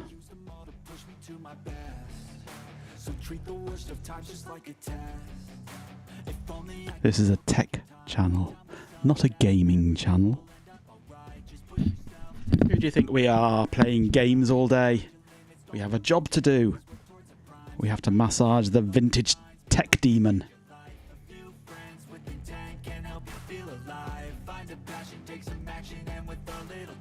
Just be patient, make a statement, try to enjoy your life. They'll try to kick you while you're down. They want to rise up while you're down.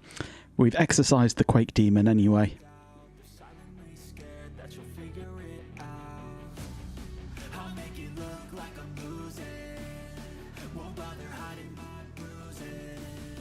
And when they finally think you're wounded, then it's your chance to be ruthless.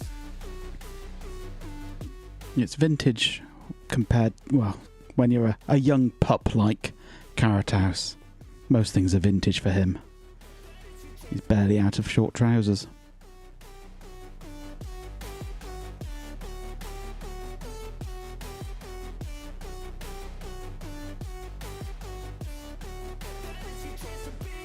They don't want to see me naked, they don't want to see me care. Anytime I make some progress, I can see that they compare. I think everyone's against me, maybe something in the air. Am I paranoid? I swear a void is forming and they're scared. I walk a straight path, not many can say that. I like to play fast, cross me and there's payback. You better pray that I don't see your face at any place that I go. I know you hate that. I've been doing fine, I'm not wasting any more time.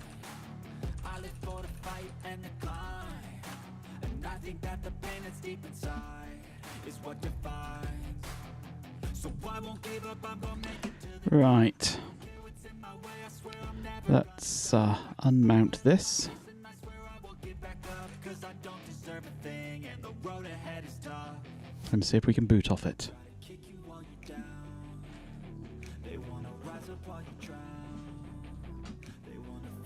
It has an SD card slot on the side of the laptop. Hopefully it'll let me boot off it.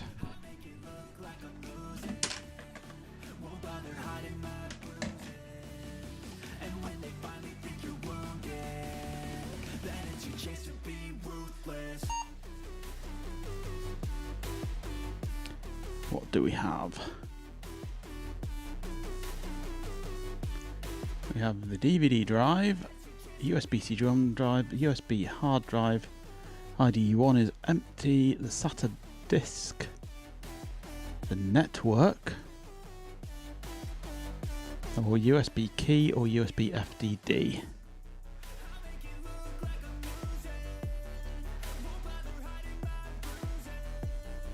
Let's move these two up,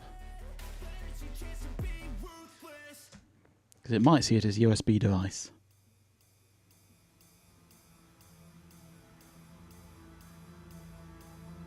If not, I can just plug in my USB reader.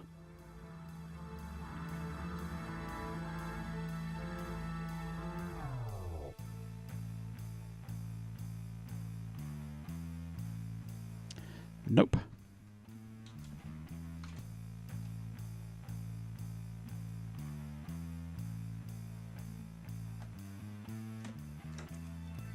Just use my USB reader then, my USB card reader.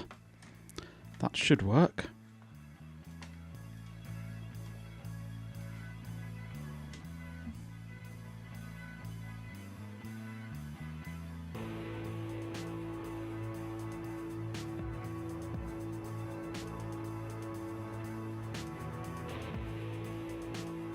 Yay, there it is.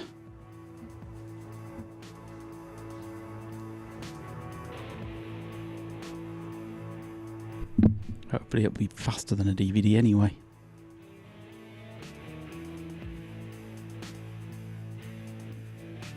Right, timeout.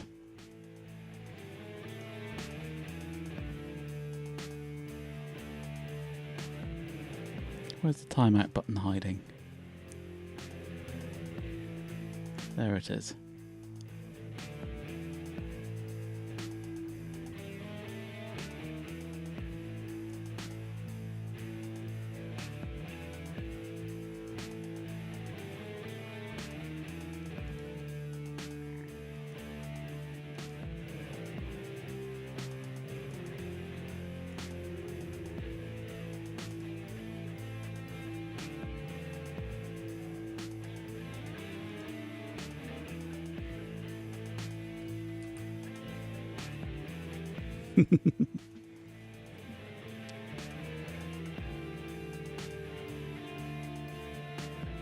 Oh dear, it deleted all your messages.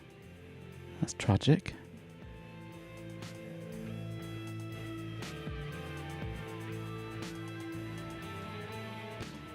This is a common problem with Arch. It sometimes doesn't want to mount the root. I didn't know it was going to delete all your messages. I thought it was just going to time you out and then instantly untime you out.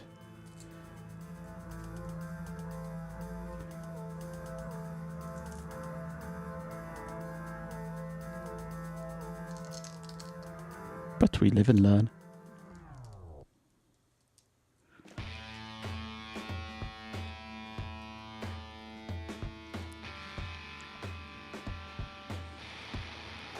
That was the apple juice speaking, by the way.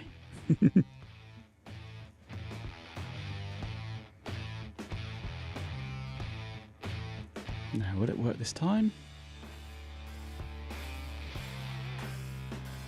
Come on, mount. Was it trying to mount it? Oh, it may have changed its UUID.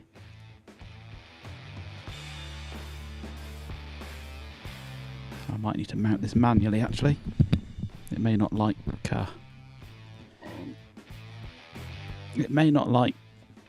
operating off SD card after being fed through unit boot in.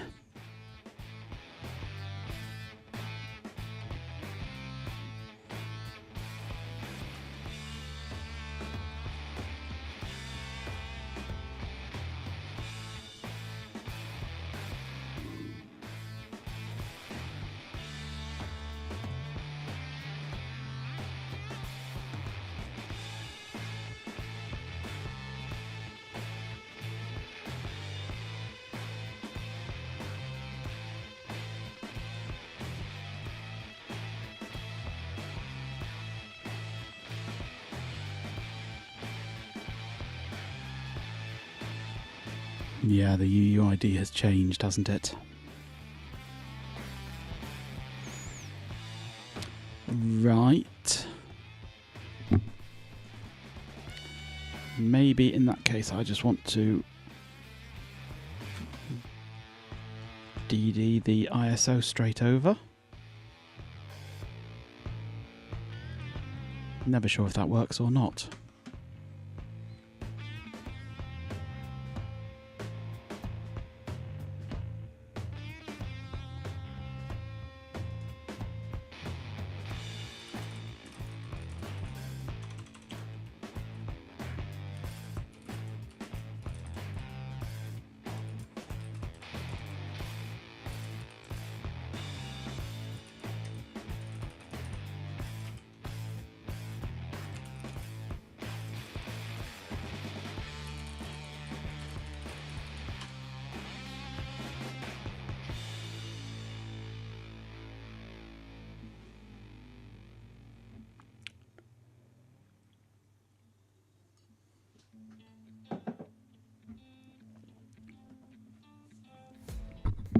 Could be a little while going onto an old SD card, this.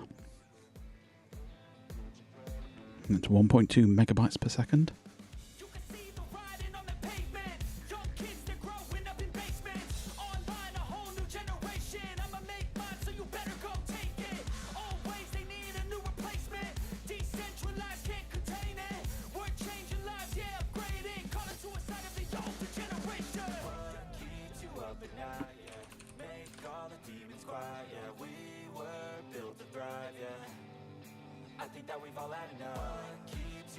Would Ventoy preserve the UUID? Or is it just a fork of... It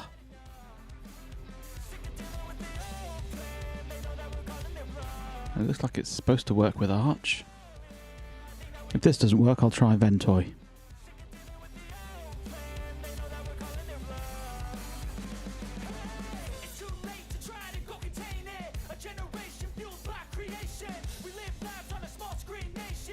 Ah, I see it. It emulates off the ISO. That's nice.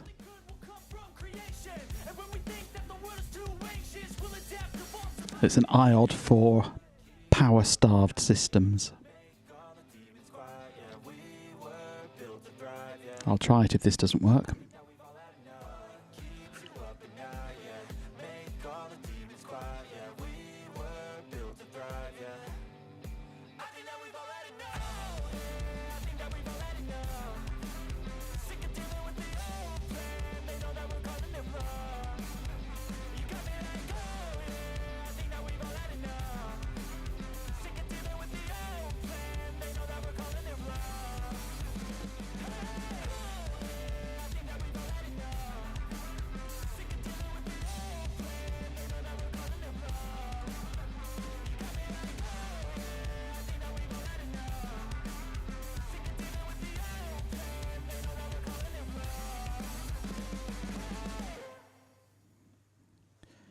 Nearly up to the 200 meg mark out of 800-ish.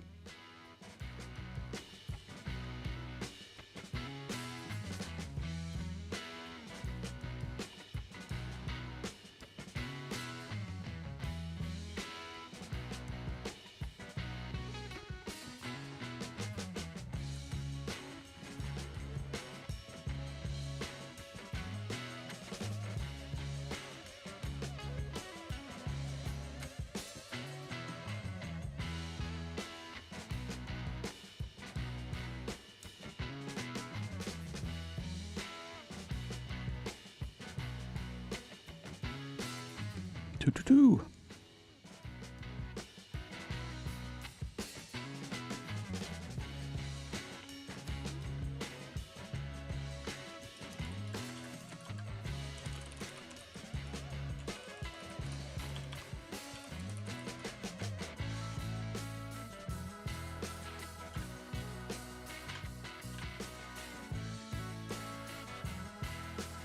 I'm installing Ventoy just in case while we wait.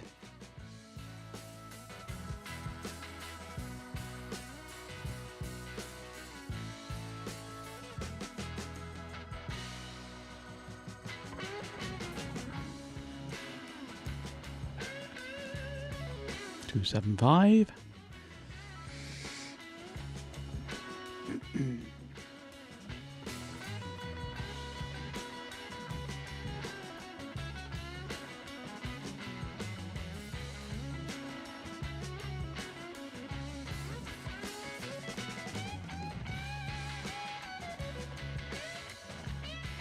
$300, over a third of the way there.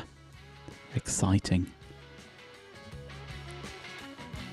Remind me, next time we decorate this place, I must live stream the paint drying, because that'll be about as exciting as watching a file copy onto an SD card.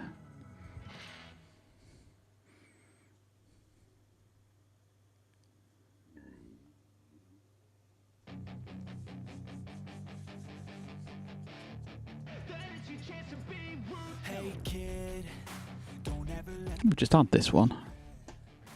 It's good, but we've just had it.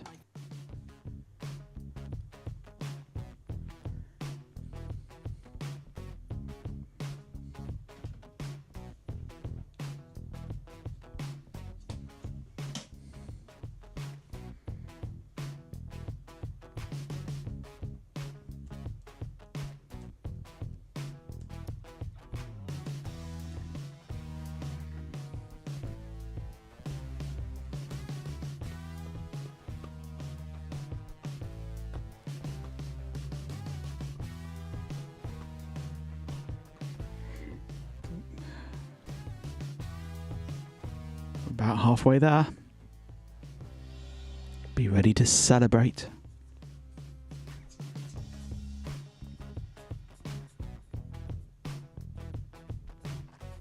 Such a slow SD card, this.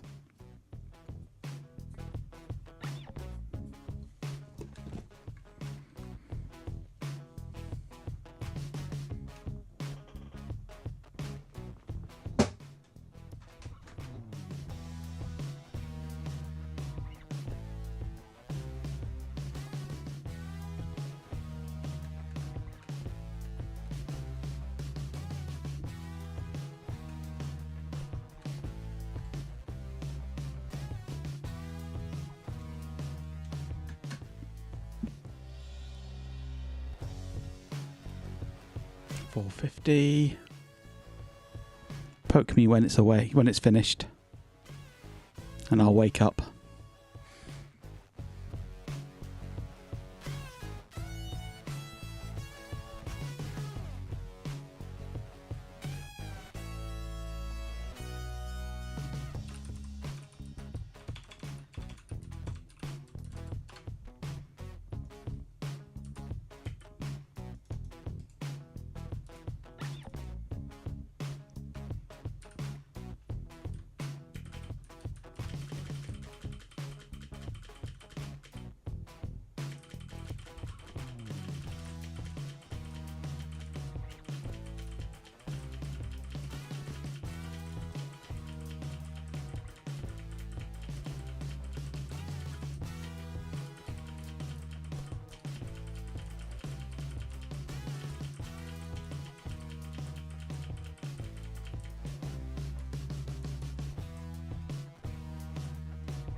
Ooh, 570 meg.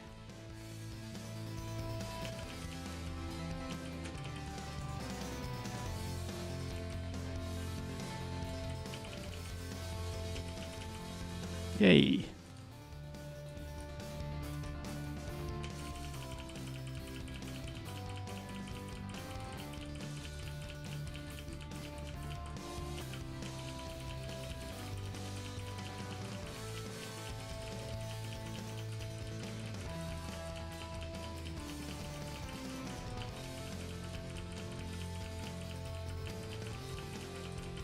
Nothing quite like a spot of Gallagher to pass the time. Or Galaxians. Oh.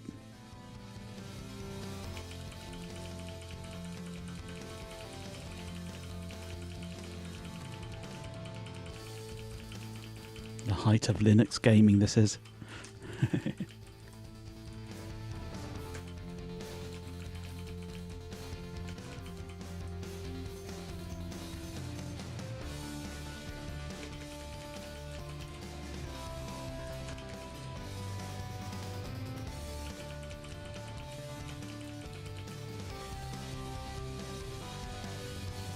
And we have ads.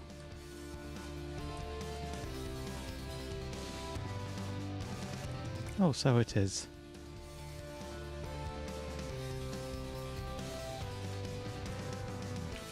Now I can't see it. It's hiding behind my mobile phone.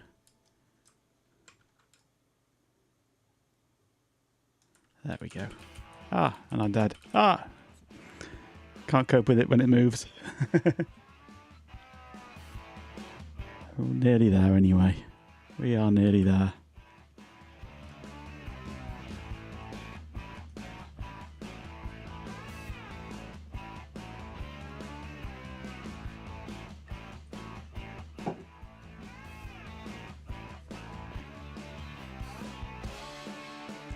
$7.24, and it grinds to a halt.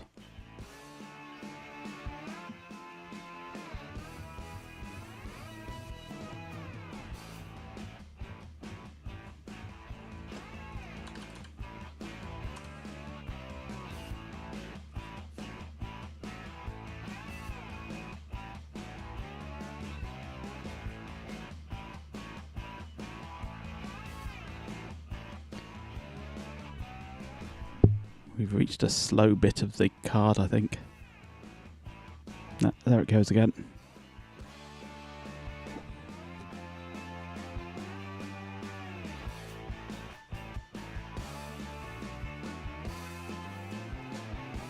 $7.77. $7.80. $7.77.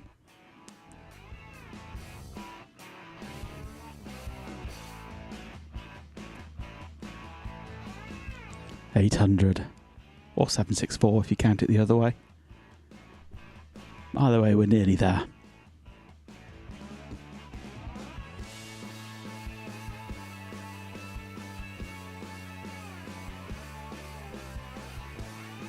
It might have done a little bit, but this is a rather old and cheap SD card, and it's going to be slow regardless.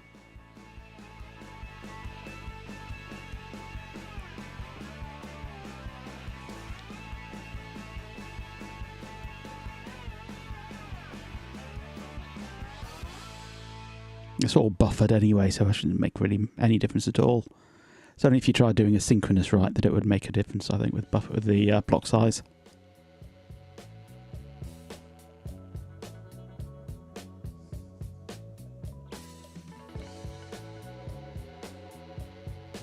Since SD cards have a 512 byte block size anyway, I don't think it makes much difference.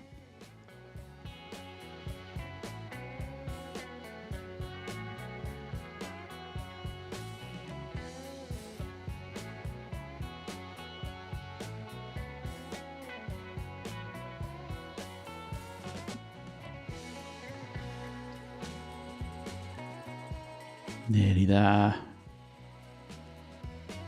Very nearly there.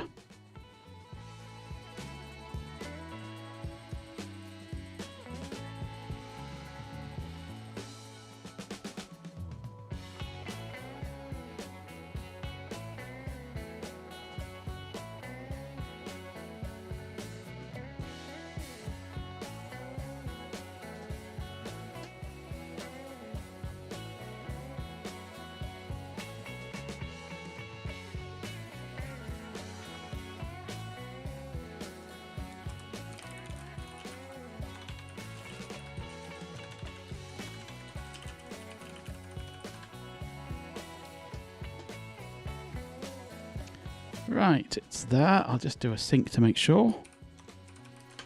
Yep. And we shall transfer that over to the other drive. Does it even work in here? Upside down, okay.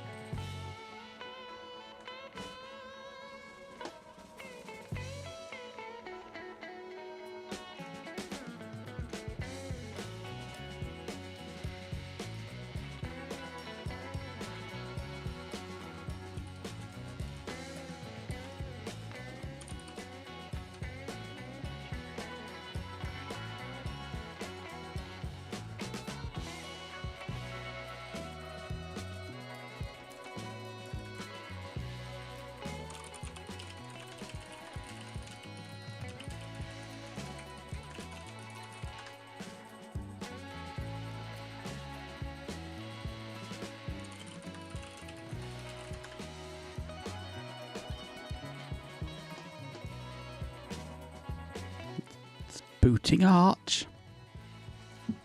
It is booting Arch.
Such a slow card.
It might boot eventually if we're lucky.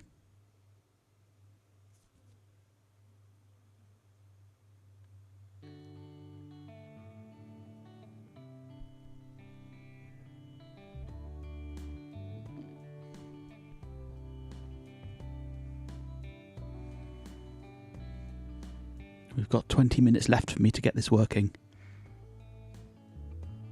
Just 20 minutes left. This might be the first time I've ever failed to install a Linux distro.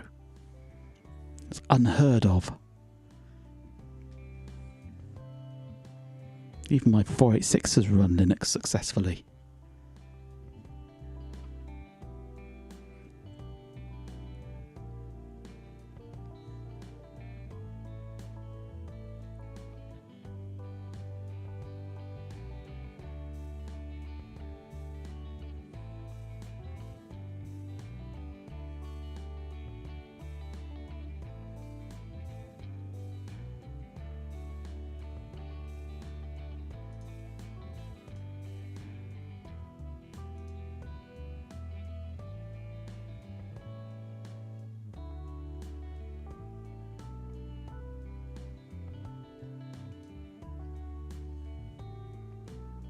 Not sure if it's doing anything much at the moment.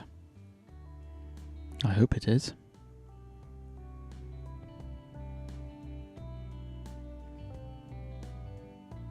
I'm currently trying the card reader that I got in the Horde.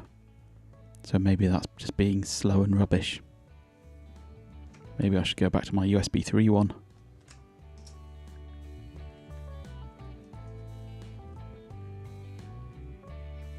At least that one booted quickly.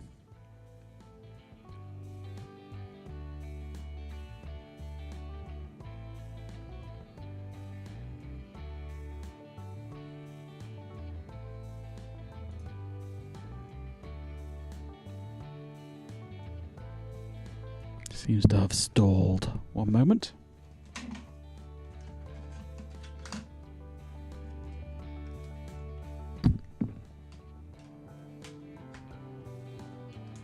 At least now I get an activity light.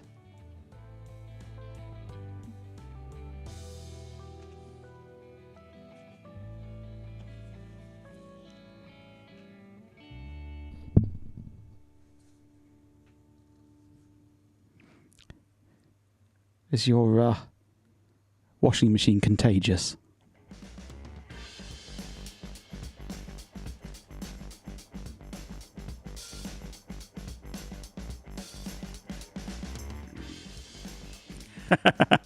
Oh, that was close.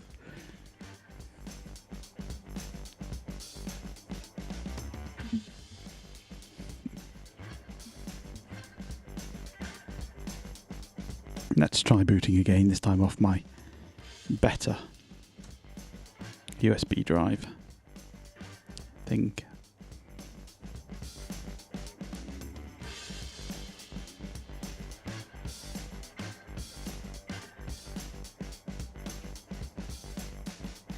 That's working a lot better.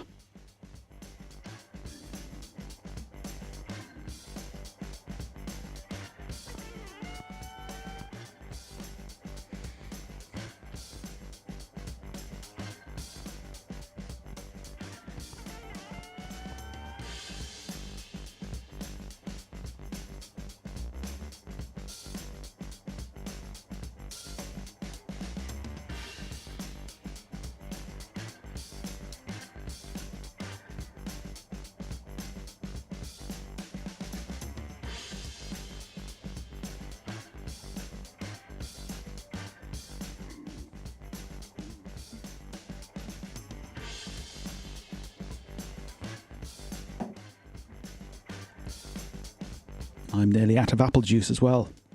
That's a bad sign. Must be almost time to finish the stream.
I've never known it do this before, but then I've never booted off an SD card like this before.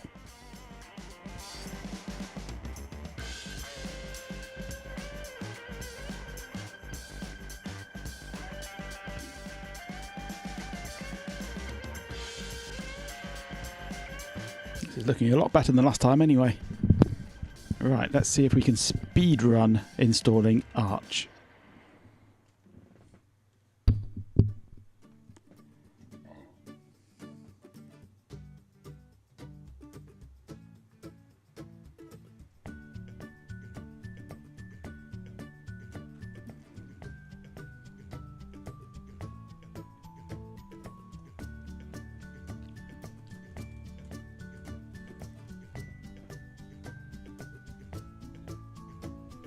We'll cheat and use the installer because it's easier.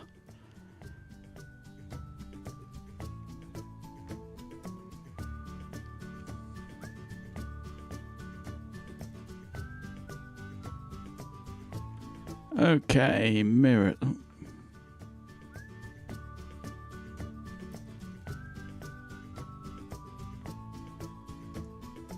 Mirrors. I think yes. It complains immediately you run the installer if it doesn't.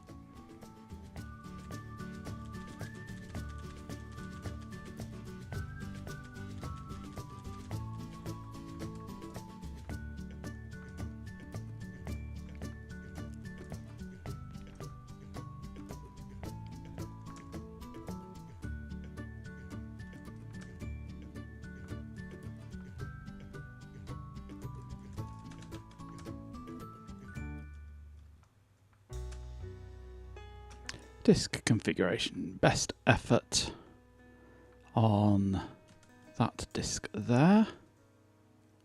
And we'll use ext4. No, I don't want a separate home partition. Bootloader grub, swap. Right, what are we calling this computer? It needs a name. And I'm not calling it Acer because that's the name of my streaming computer. So what shall we call this? Suggestions.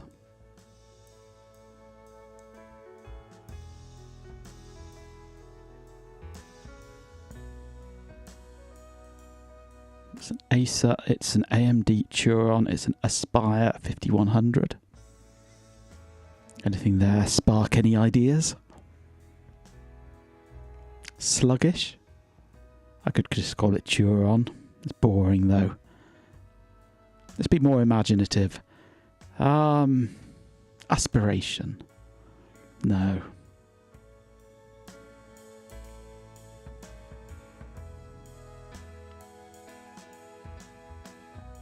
Annoying piece of spit? No, they're a bit too long.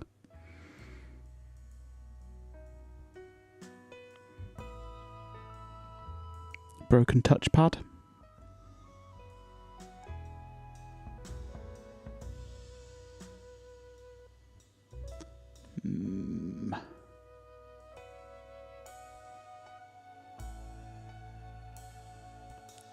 It's pretty hefty and chonky. I think I might just call it Chonker. How's about that? Chonker. That'll do for now.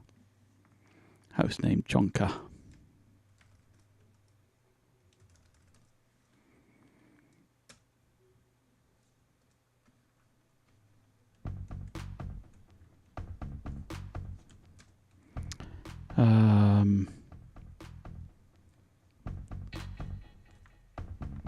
Let's go desktop and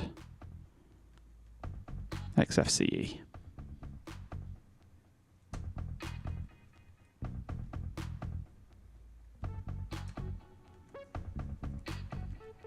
We want pipe wire.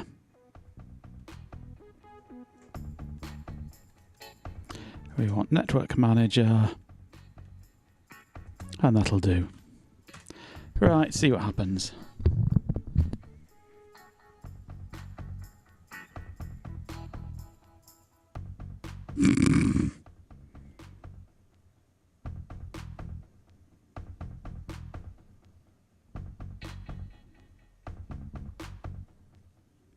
Couldn't inform the kernel about changes to the partition layout.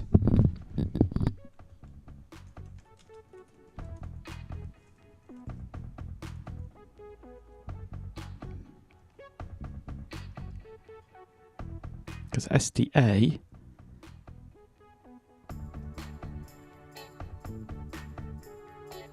is FAT32.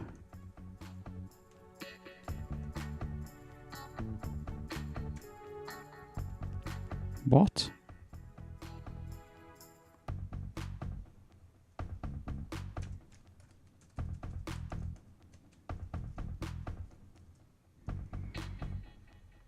Got SDA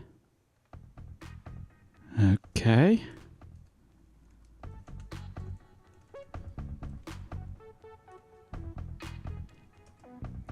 Let's create a new partition table on it. New primary. Full disk.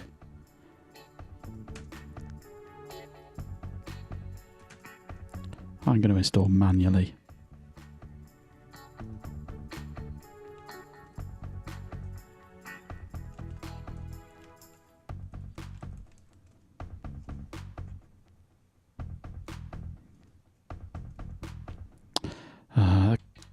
Can't sync the kernel tables. Stupid system. It is cursed. Very much cursed. We've got 8 minutes left.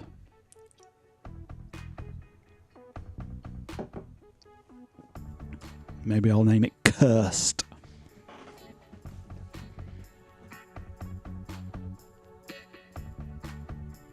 I'm sure CF disk is a lot better than F disk, but my muscle memory tells me exactly how to use F disk without thinking about it.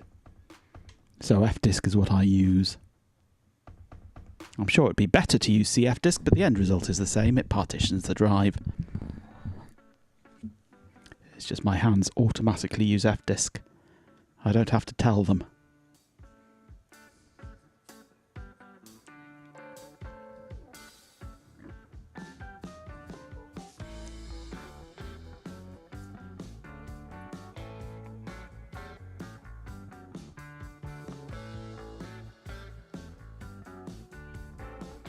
Yeah, but you're just for F-disking a drive, partitioning a drive. You don't need a fancy UI. You just need to know which buttons to press automatically without thinking about it.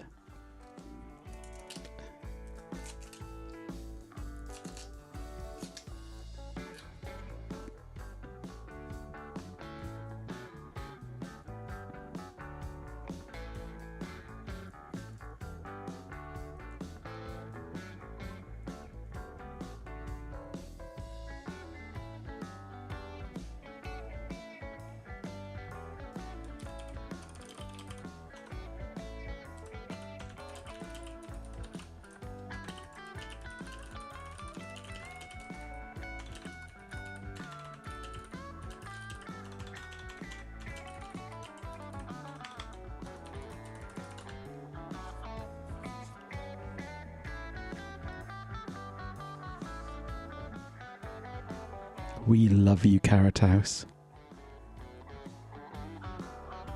Or at least we love Carrot House Bot.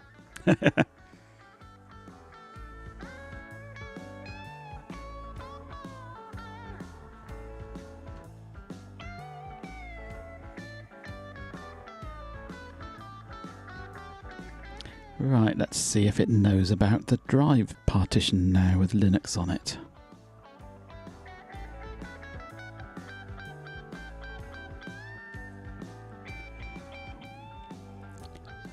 Tell you what, Carrot House, as a treat, I'll turn the lights on for half an hour. How's that for you?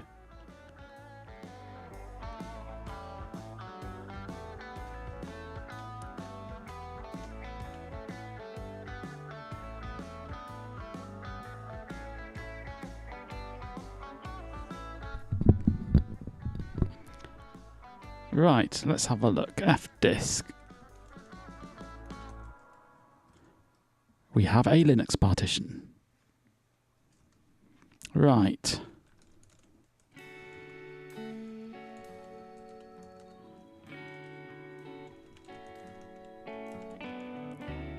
Let's format it.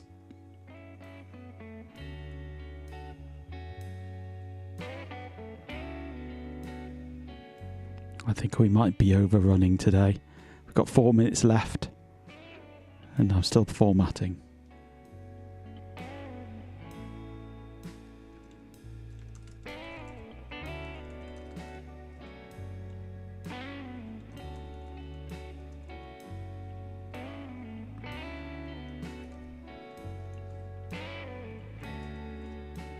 Right, pack strap. -K. Dev. SDN. What am I on about? Yeah. Pack strap -K.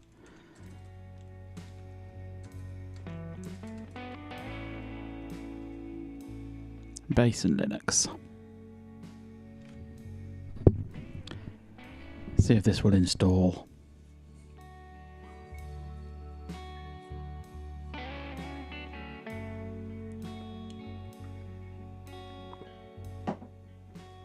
This is why I don't usually use the Arch installer. When it works, it's fine. When it hits a snag like this, it's got no hope.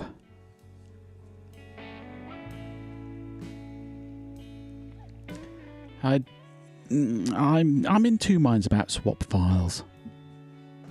I might add one if I need one. In general, I use ZSwap or ZRAM FS and swap running on that to compress the unused memory, and then only add a swap file if I need to.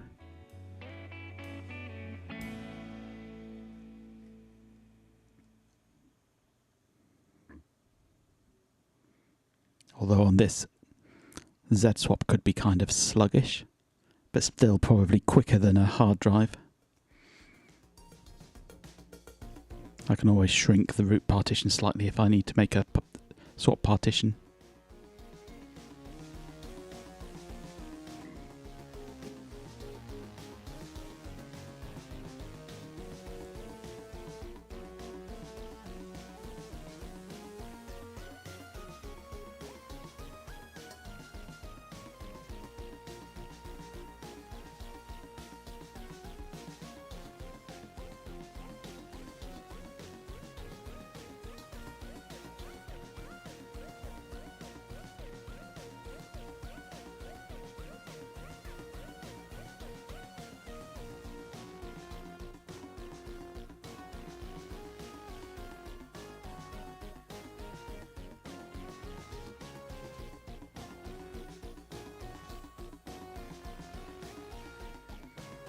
It's looking good so far.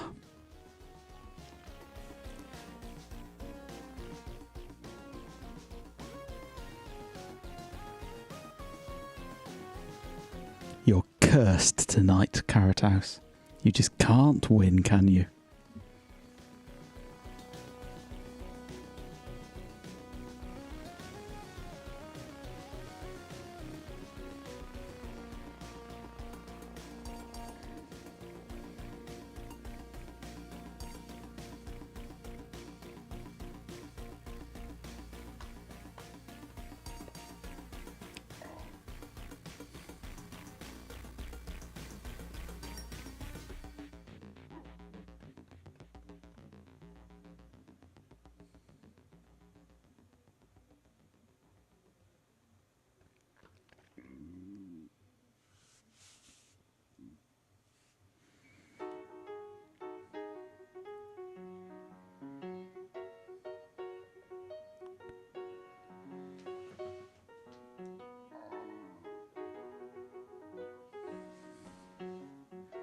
I think we're nearly installed. There we go. Now we need to go Arch to root and install grub.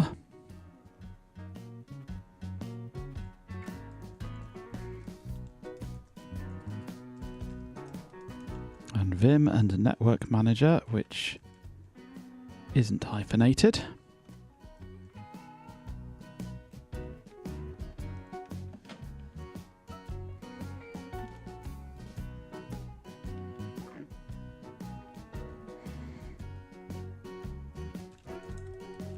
I will set a super secret password for root. And then install grub.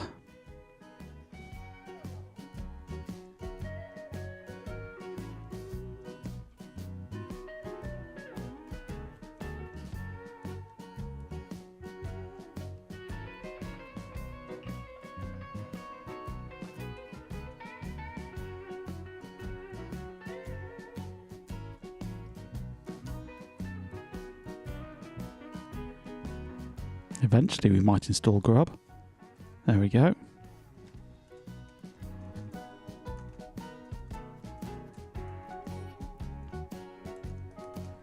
And make a config file for it. And then we'll reboot. See what happens. Fingers crossed. Do we have a working Linux installation?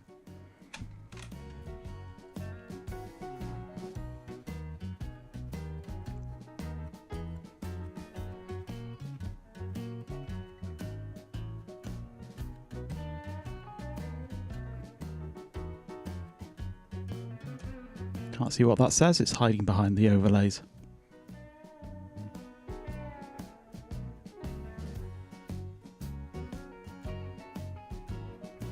That just goes to show how fair the fighting system is. You've won and lost exactly the same amount. All these fights and you're perfectly even.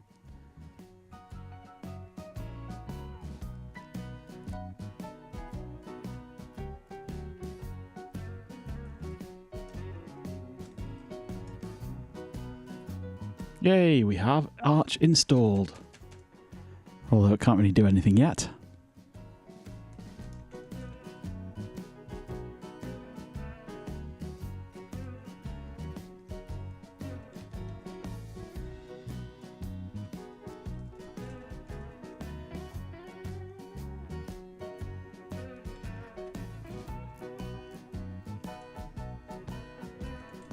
Of course.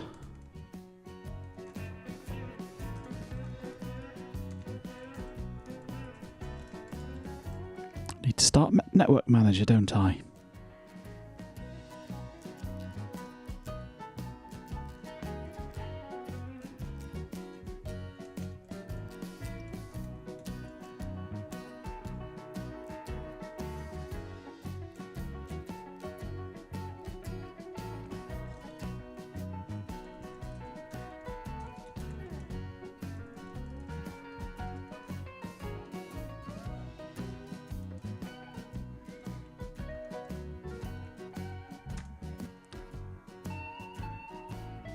I can't attack and work.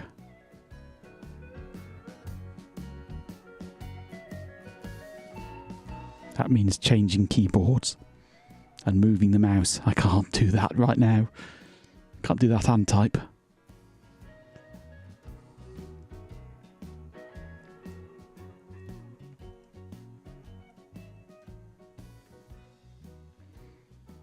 Work in quotes, absolutely.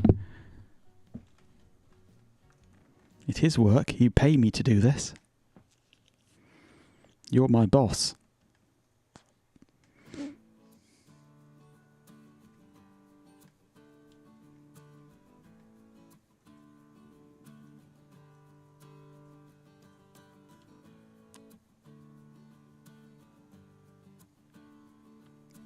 Fedora, no thank you. I have my sanity and I want to keep it. Although, the former point there is debatable.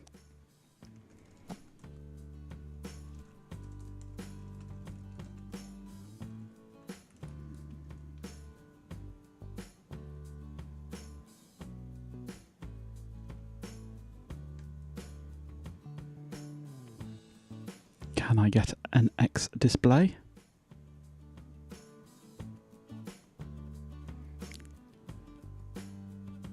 Anything's better than Ubuntu if you ask me.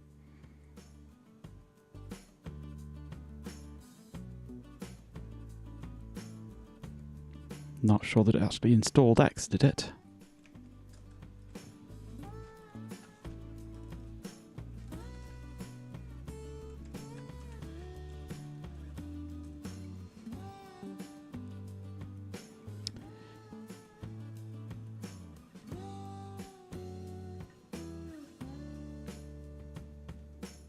Evidently it didn't. Or some of it did. But we'll reinstall anyway. It's supposed to be starting like DM, but it wouldn't.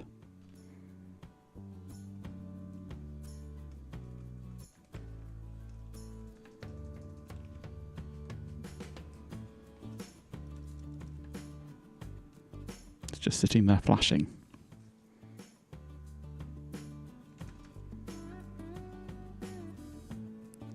Quit core dumped.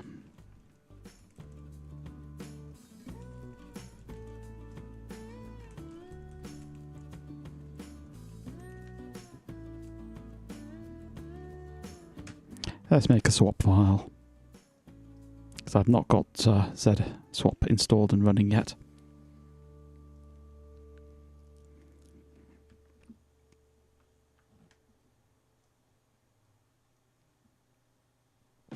Yes, I probably need those.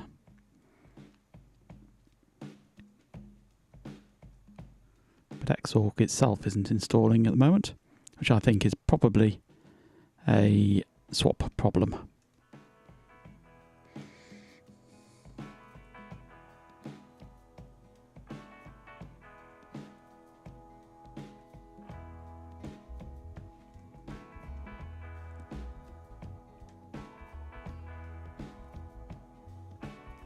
Four gigabytes in here.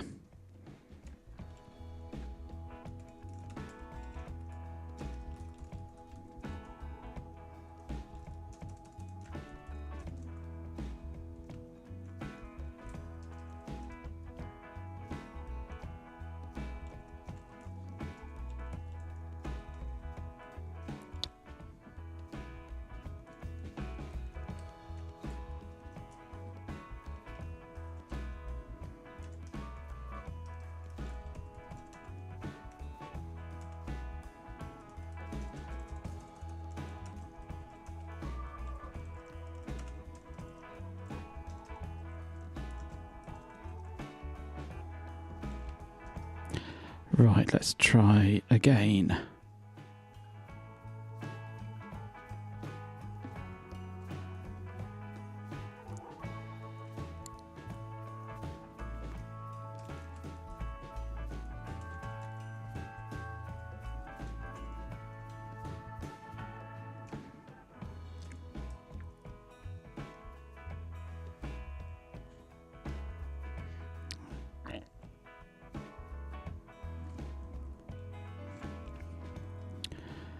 Okay, let's delete this.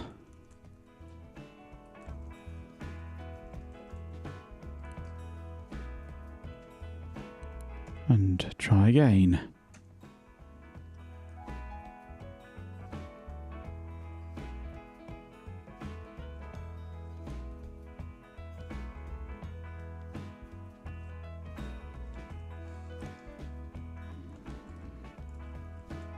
This laptop is definitely cursed.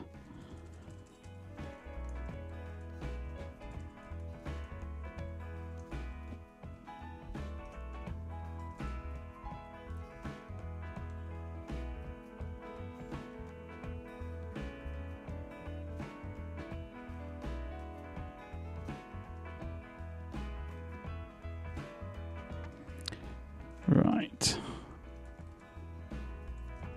Right, DM, GTK, greeter. That would help, certainly.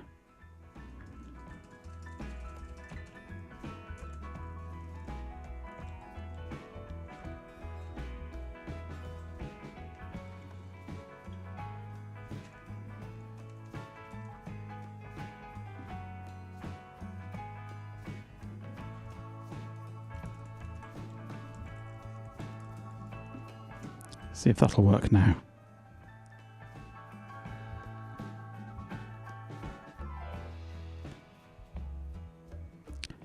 Not looking like it.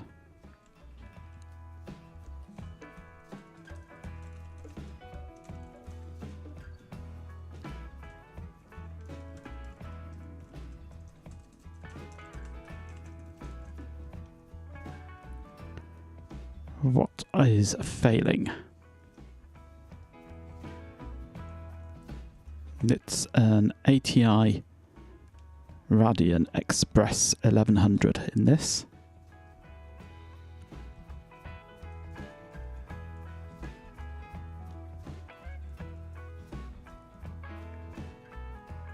Couldn't open module FB dev, so can't even use a frame buffer.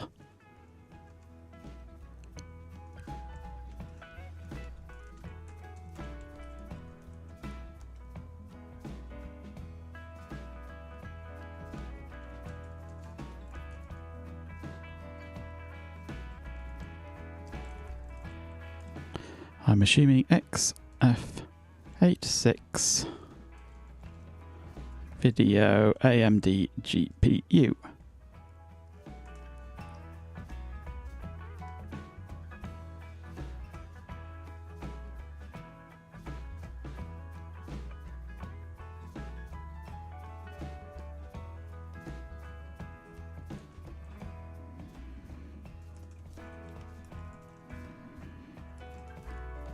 Do we now have GPU active or not?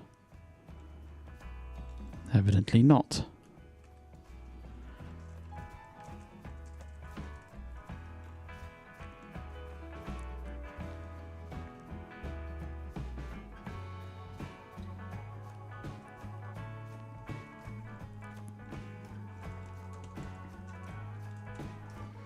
Okay, what's failing?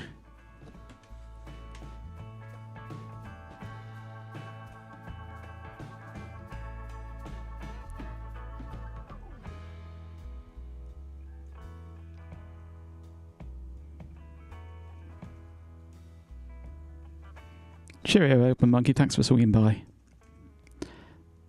I should have been going quarter of an hour ago, but I'm determined to get something working. Matched ATI as auto-configured driver 0. Matched mode setting as auto-configured driver 1, FBdev as 2, Visa as 3. Load module ATI warning. Couldn't load module ATI. Failed to load module ATI. Module does not exist.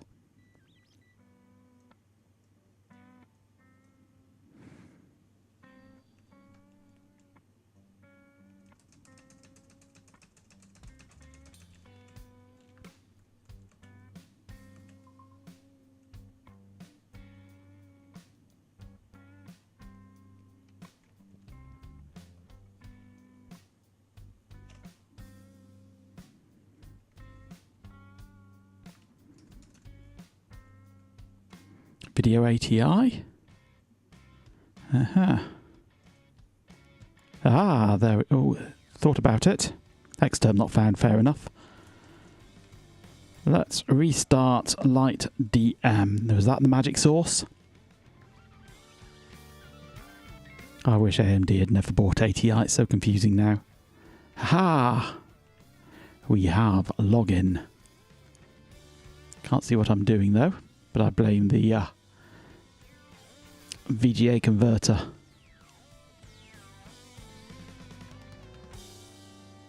Try logging in as root. Will it do anything?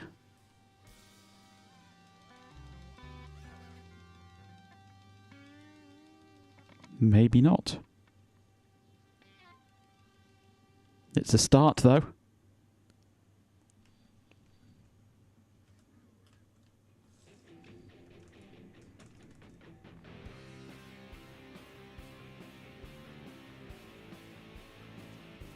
We have XFCE4 session running.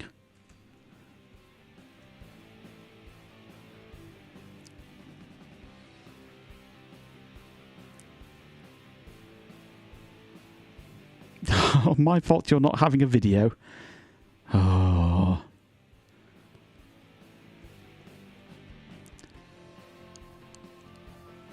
We're getting there.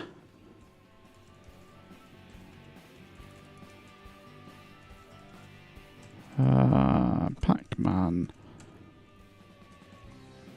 Xorg Xterm. Let's install Xterm. No.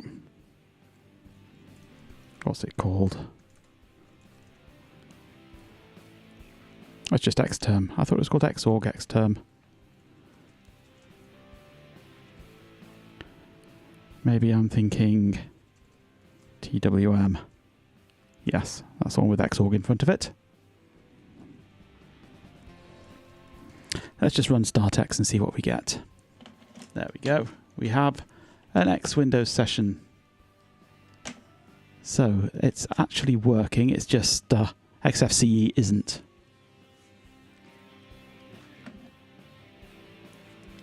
Right, that's Linux installed and working.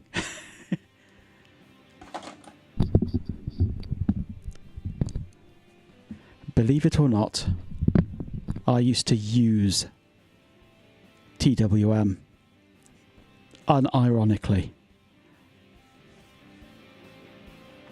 It was the default window manager installed on the deck stations at university. So we had to... It was the one that we all defaulted to. So I know it well. And it's my automatic fallback basic window manager.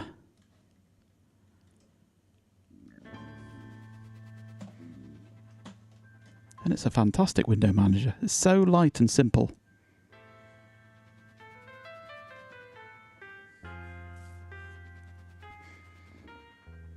We had user installed FVWM on ours to make it look really funky.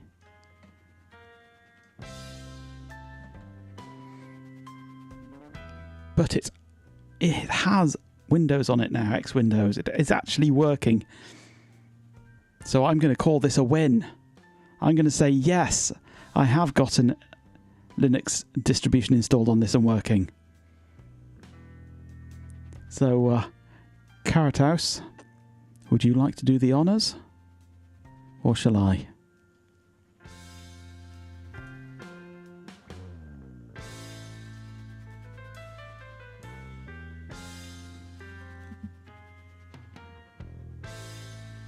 You're still learning.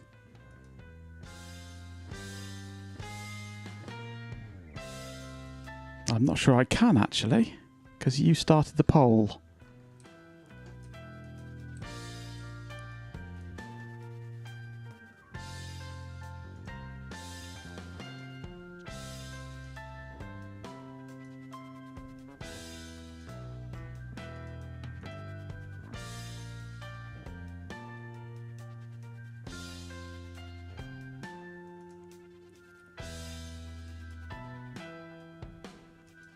Actually, oh no, you no, there's nothing to do. You did a poll. You needed to do a prediction, not a poll. There's two different systems. A poll is for choosing, a prediction is for voting and gambling on it. So the decision was made that yes, I will install a Linux operating system, and I have stood by that decision for you. So come hell or high water, I've got it installed and working. So, yep, I've honoured the poll. You're a mod in training, an editor in training. Right, I'm finishing here now. It's 20 past 10. I've overrun by far too much. Where have I gone? There I am. Right. Oh, well, that was a fun evening anyway. Trying to get this stupid Acer working with Linux. It is finally working enough for me to say it has X on it and it is running. Not really usable, but it is running. It has a working X session. Very, very basic TWM, but still, it's there, it's working. So that is a win. We have finally got Linux going on it. And what a trial it was. Right, I'm going to bed now. You don't see the option to do a prediction, only a poll. Maybe you can't.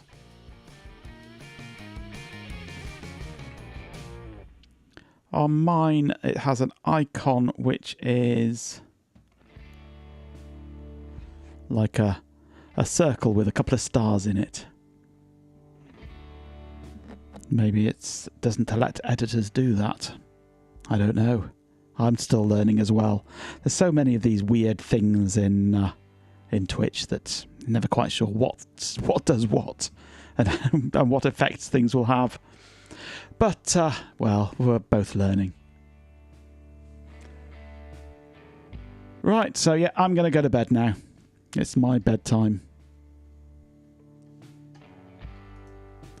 So it's outro time. Where's the Carrot House bot? Is he active? Carrot House bot, are you there? Standing by. Okay, here goes the outro.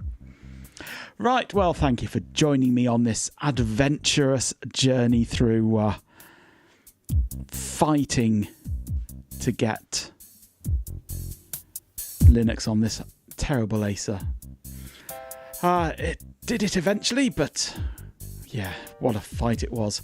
But if you enjoyed that journey, you might want to follow the channel to be notified when I'm streaming next, which officially will be Thursday evening, 7 PM GMT, but I am more than likely going to slip in an extra one tomorrow, time permitting.